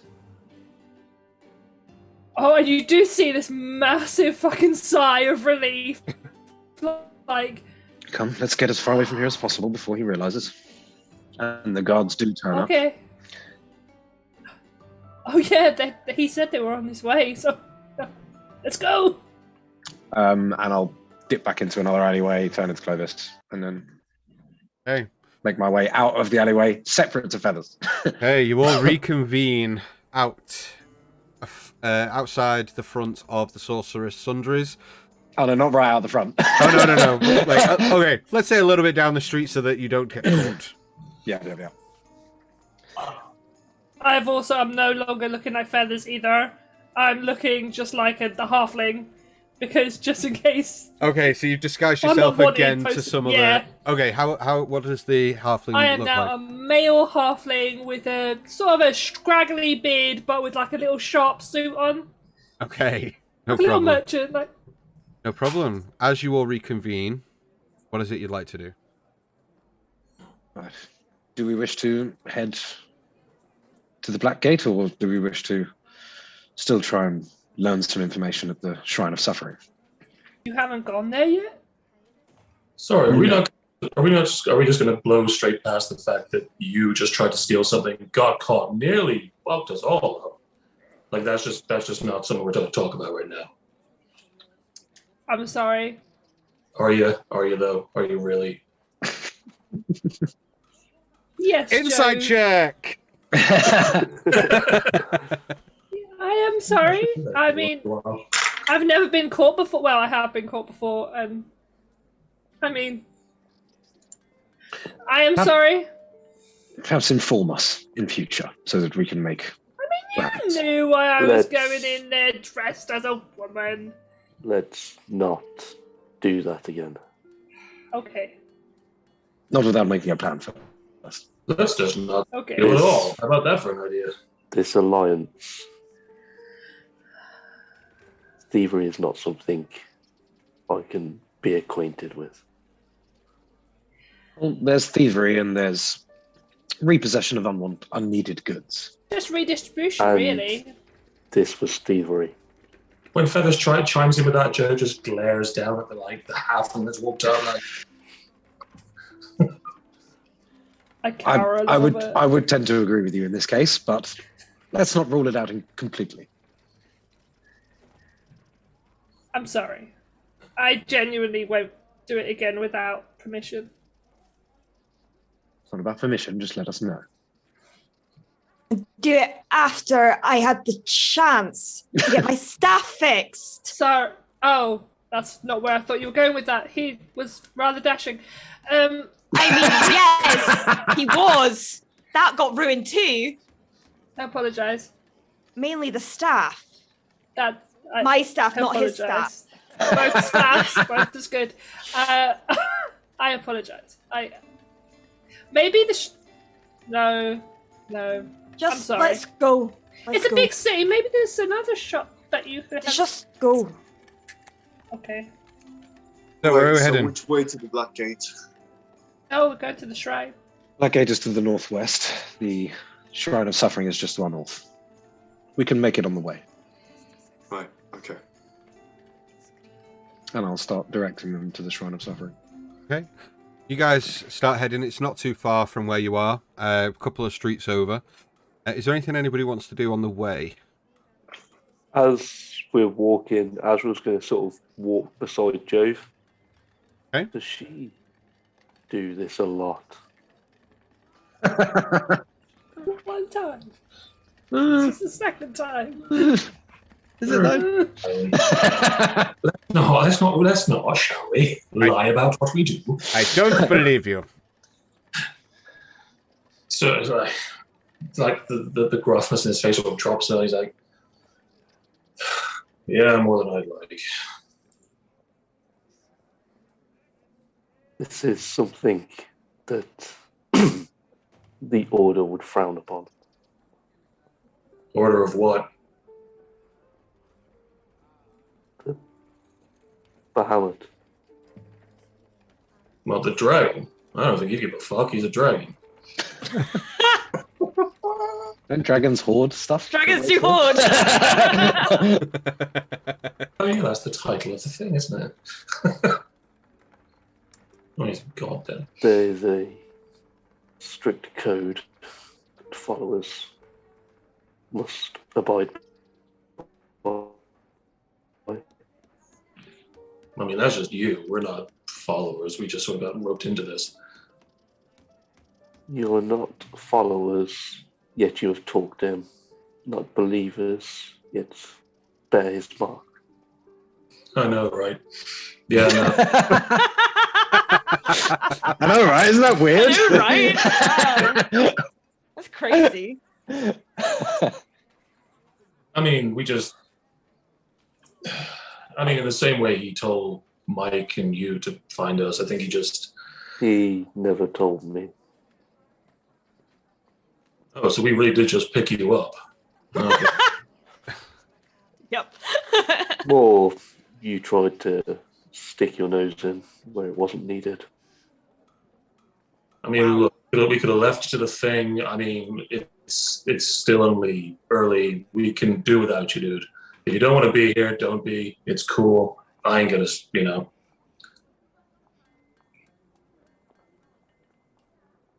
Well, your friend seems to have made a business proposition without your knowledge. Yeah, they do that all the time. But so you're what? Just here for business? Oh, I have my own business. Well, if you're going to be with us, it's going to have to be, you're going to have to be in our business as well, which is saving the world from dragons, I guess, and people who like them. These people like them, this cult of worshippers. What's their goal? God, questions again. I mean, take over the world, I guess. I don't know. They've been stealing a lot of shit, fucking over a lot of people. Apparently, they're not just in this. So you know how there's like different places where different things live, and there's the dragon Celestia. I don't remember. There's Celestia, and there's our place, and there's places in between those places. They're sort of all through there. I think they're trying to take everything. Wait. You saying you've been to Celestia? Yeah, you haven't? It's great. Sort of grabs Jove by the shoulders at the mention of this. I mean, we've all been. That's where we met him. Was it there? Was she there? You have to be more specific than that. Who's she? A woman. Fair skin and white hair.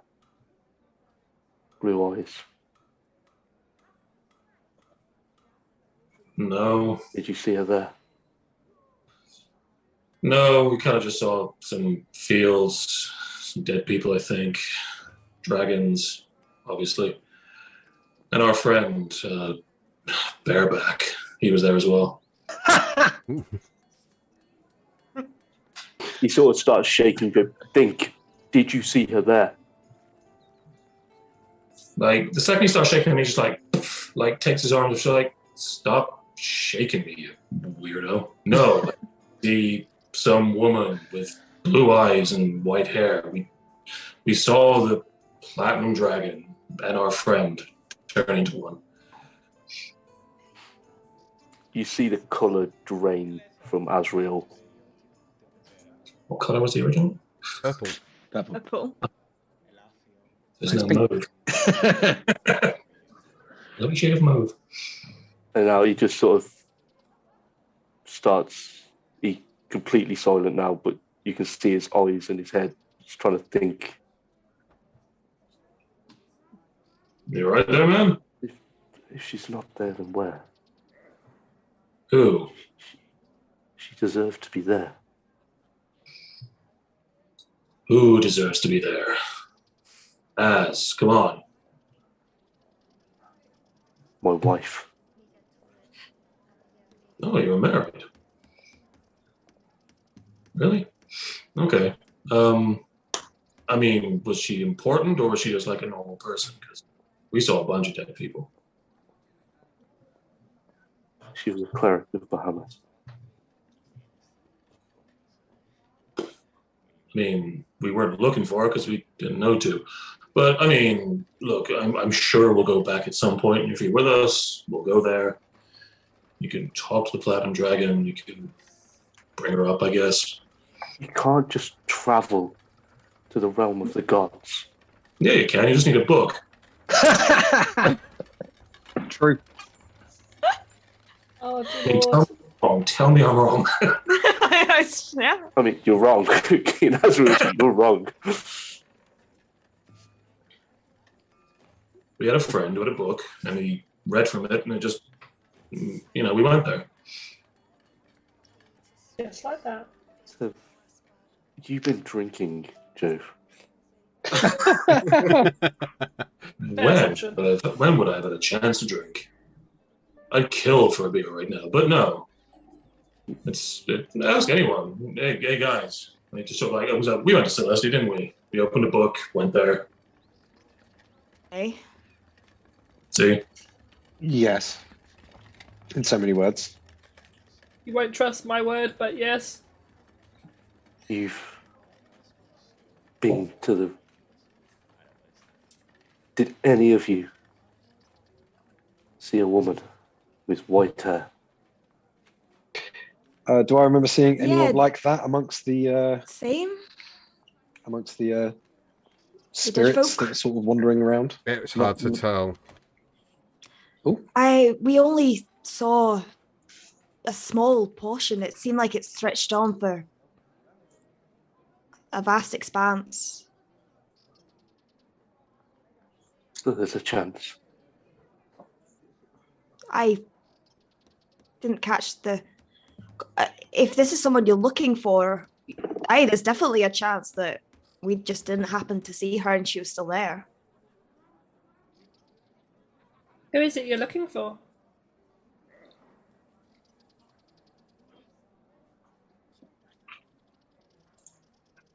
We have somewhere to be. See, Azrael starts wiping the tear from his face and starts just walking in a direction. Probably the wrong one. But No. It's around this time that you kind of turn the corner and want to load my map back up.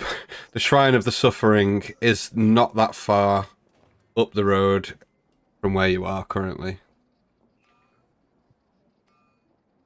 Oh, this is it. You all head in. I'll be just a moment. So, what are we looking for? Well, this is a place of refuge for the downtrodden, for the poor, for the Right. sick. But they're kind people. For the sick. They may have some information of people being injured or having run-ins with folk of ill repute. They may have heard something. But they help people. It's one of the few places in this city where you can rely on that. Okay. I'll start walking in. Okay. As you, sorry, my phone just went off and I got heavily distracted. There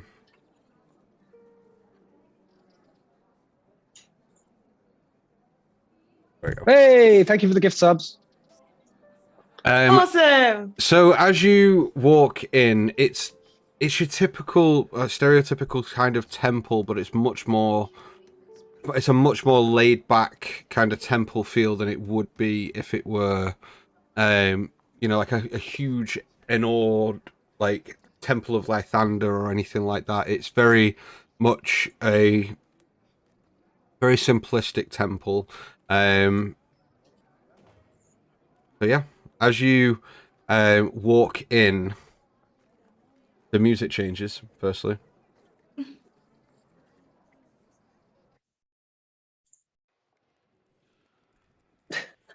The music changes. They're having a cabaret night. Yeah.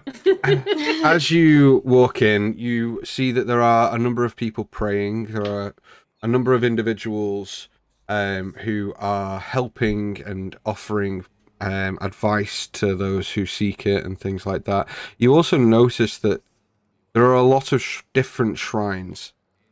There are shrines to Tyr, the Thorm, Helm, Lythander, Sylvanus. There are a lot of different like many shrines throughout this shrine of. It looks more that it's a place of worship for anyone. Anyone is welcome. Anyone can seek refuge. You see people from all walks of life. In here, it isn't overly populated within the confines of this temple. However, there are a number of different people in different sections depending on their deity of choice. As the group starts to enter, this woman in very simple brown cloth clothing, with beads around her neck, her hair tied back, and she kind of walks up and goes, welcome. New faces, I see. Hi.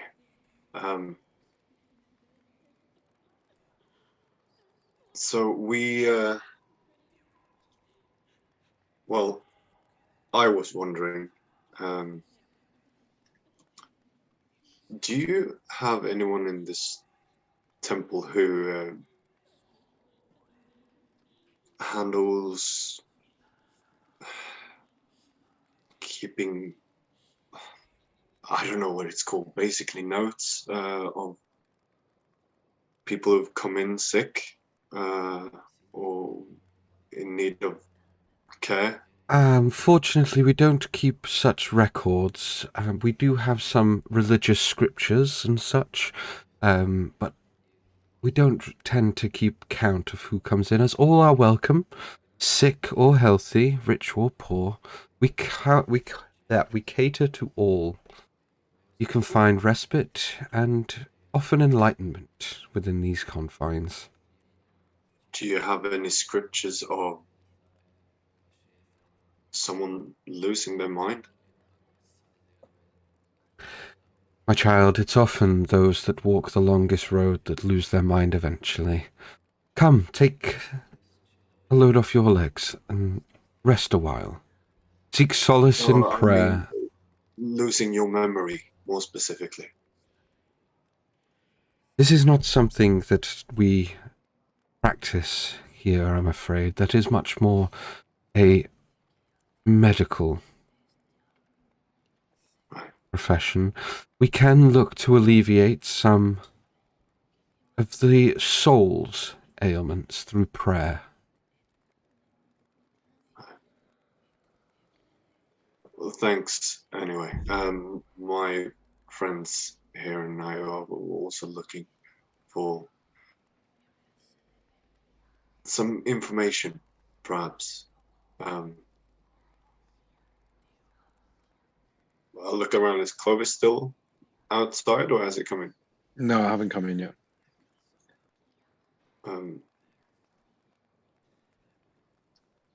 Jove, Feathers, Ash. So Ash went to follow in, looks around at everyone, and didn't go in. I did. Feathers did go in. Feathers, Jove, you know more about this than I do. Welcome, my children. How is it I can help?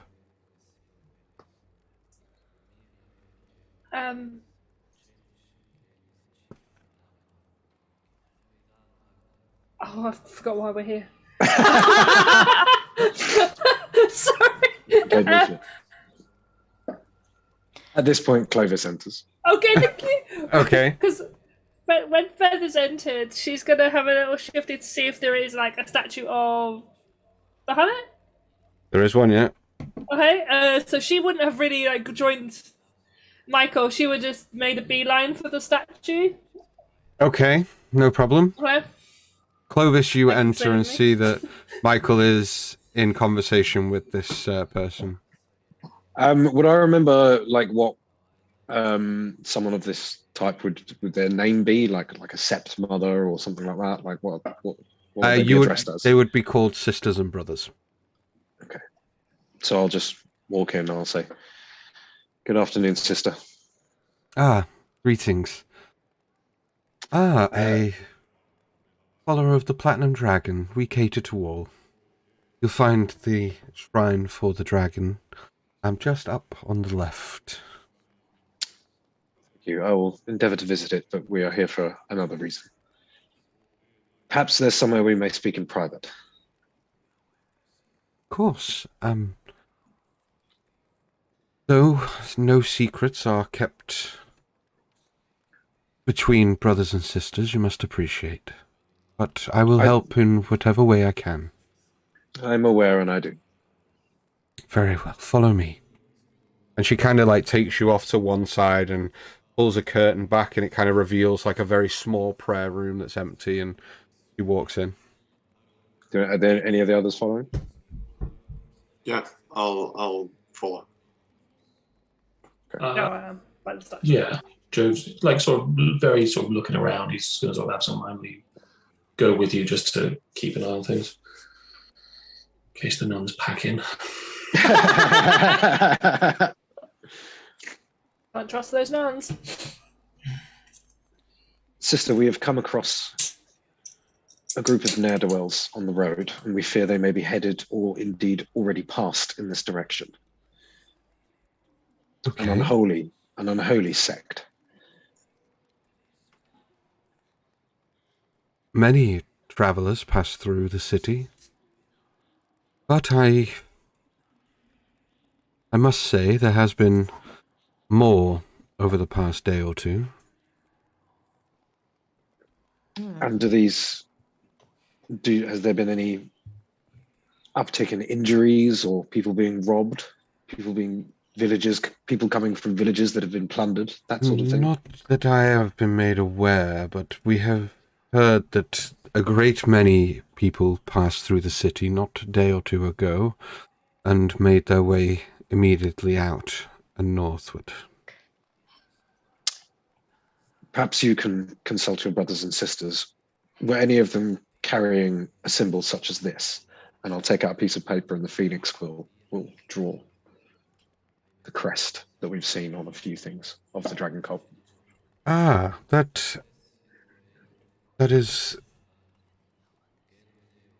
Yes, and a couple of those individuals came here. As you can appreciate, many do when seeking refuge, and we tend not to ask as many questions as other temples. We left them very much to their own devices. They, however, didn't pray to any particular shrine of sorts. What No, were they they're- doing? Well, they kept very much to themselves, and it seemed that they were in prayer, but when people are in that position, you don't often ask, which god do you pray to? Because all are welcome here. Unfortunately, by that policy, you may have allowed some particularly shady figures in here. Their deity is one of evil. Evil is only a matter of perspective, son. What you may deem as evil, as they may deem as good, vice versa. You say they left north a day or so ago. It seemed so, yes. Very well. I think that's all we really needed to know. Thank you again for your help. You're most welcome. Take some time. I hear that spending time alone with your thoughts can often be soothing, and in a place such as this, might offer some answers that often questions can't give. Well, unfortunately, I don't have that many thoughts. Literally. And indeed, unfortunately, my presence here does not soothe me. Very well. I'm happy to have helped. If you do require a meal, we do offer soup in an hour or two's time for those who need it. I'll look at Joe. I'll look at Jove. We'll be on our way before then. Very well. In the meantime, Feathers, you make your way across to the statue of Bahamut. What do you want to do? I don't know if this is the sort of place where you it's come to my Catholic background, but like light a candle or whatever. Okay. So I will do such. And is there anyone around? She would be very self-conscious about what she's doing. So is there anyone?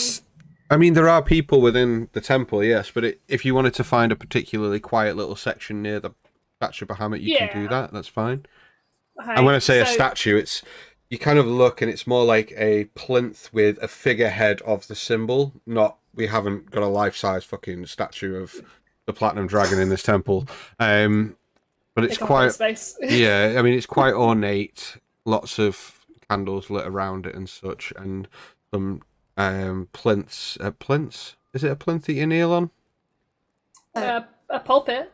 Sorry, a pew. A pew. That's the word I was looking for. There are plenty of like pews and chairs and things nearby, so you can manage to keep yourself off to a quiet little area.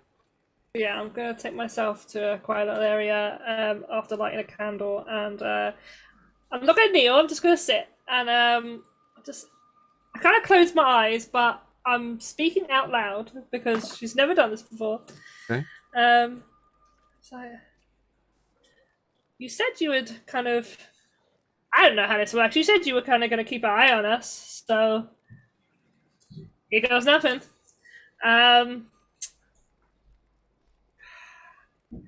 So I almost just got in trouble.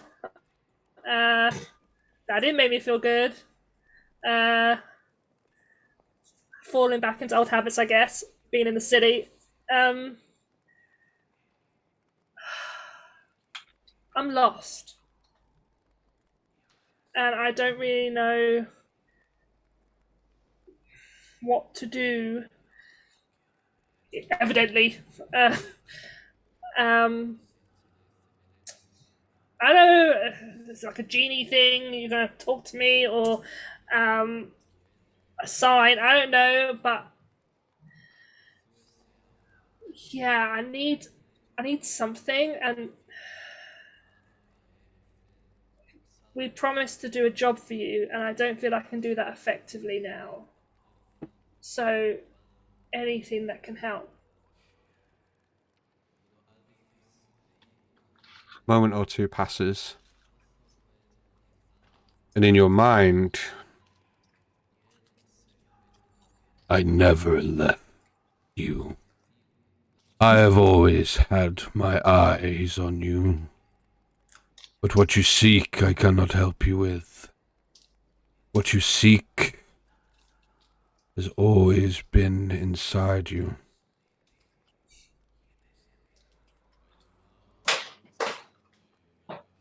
Ow. I mean, yay and confusing, but thank you. This is kind of cool. Alright. I will try to look inside. Ciao. And she stands up. She literally just says ciao and then stands up. Talk to you later. Bye. Oh man, this hurt my head, guys. He pieces out. Okay. Well, with that Ah. magical encounter over and done with, you all make your way out of the temple and reconvene out. Sorry, just one thing. So, as we are leaving the room... Oh, dude, if you're about to tell me that Jove starts praying too, I'm going to switch this. I'm gonna switch this. Nah, not even close. Okay. Look at Yo. the soup. Up. No, Jeff can pray to save his life. No, so Hey, gods. What the Me. fuck are we supposed to be doing? hey, your boy, what's up? No, as we sort of come out of the temple, and Michael and Clovis sort of start to make their way out, he says, have you been here a long time, sister? I've been here a year or two. I was once like you, an adventurer, but I lost my way. If you didn't have inspiration, you can have it. Yay! Why, do you Oh. ask? No, I just do you know if any half-orcs came around Baldur's Gate a couple of years ago? I see a lot. Go on. I see a lot of faces. You must understand, my child. I have seen people of your kind. I have seen people of every kind walk through these doors. We offer the same help to those. Yeah, okay. Just like specifically ones that have been taken out of a home, kind of maybe burned, maybe a bit out of sorts, just, I don't know. Would have been about 8 years ago-ish.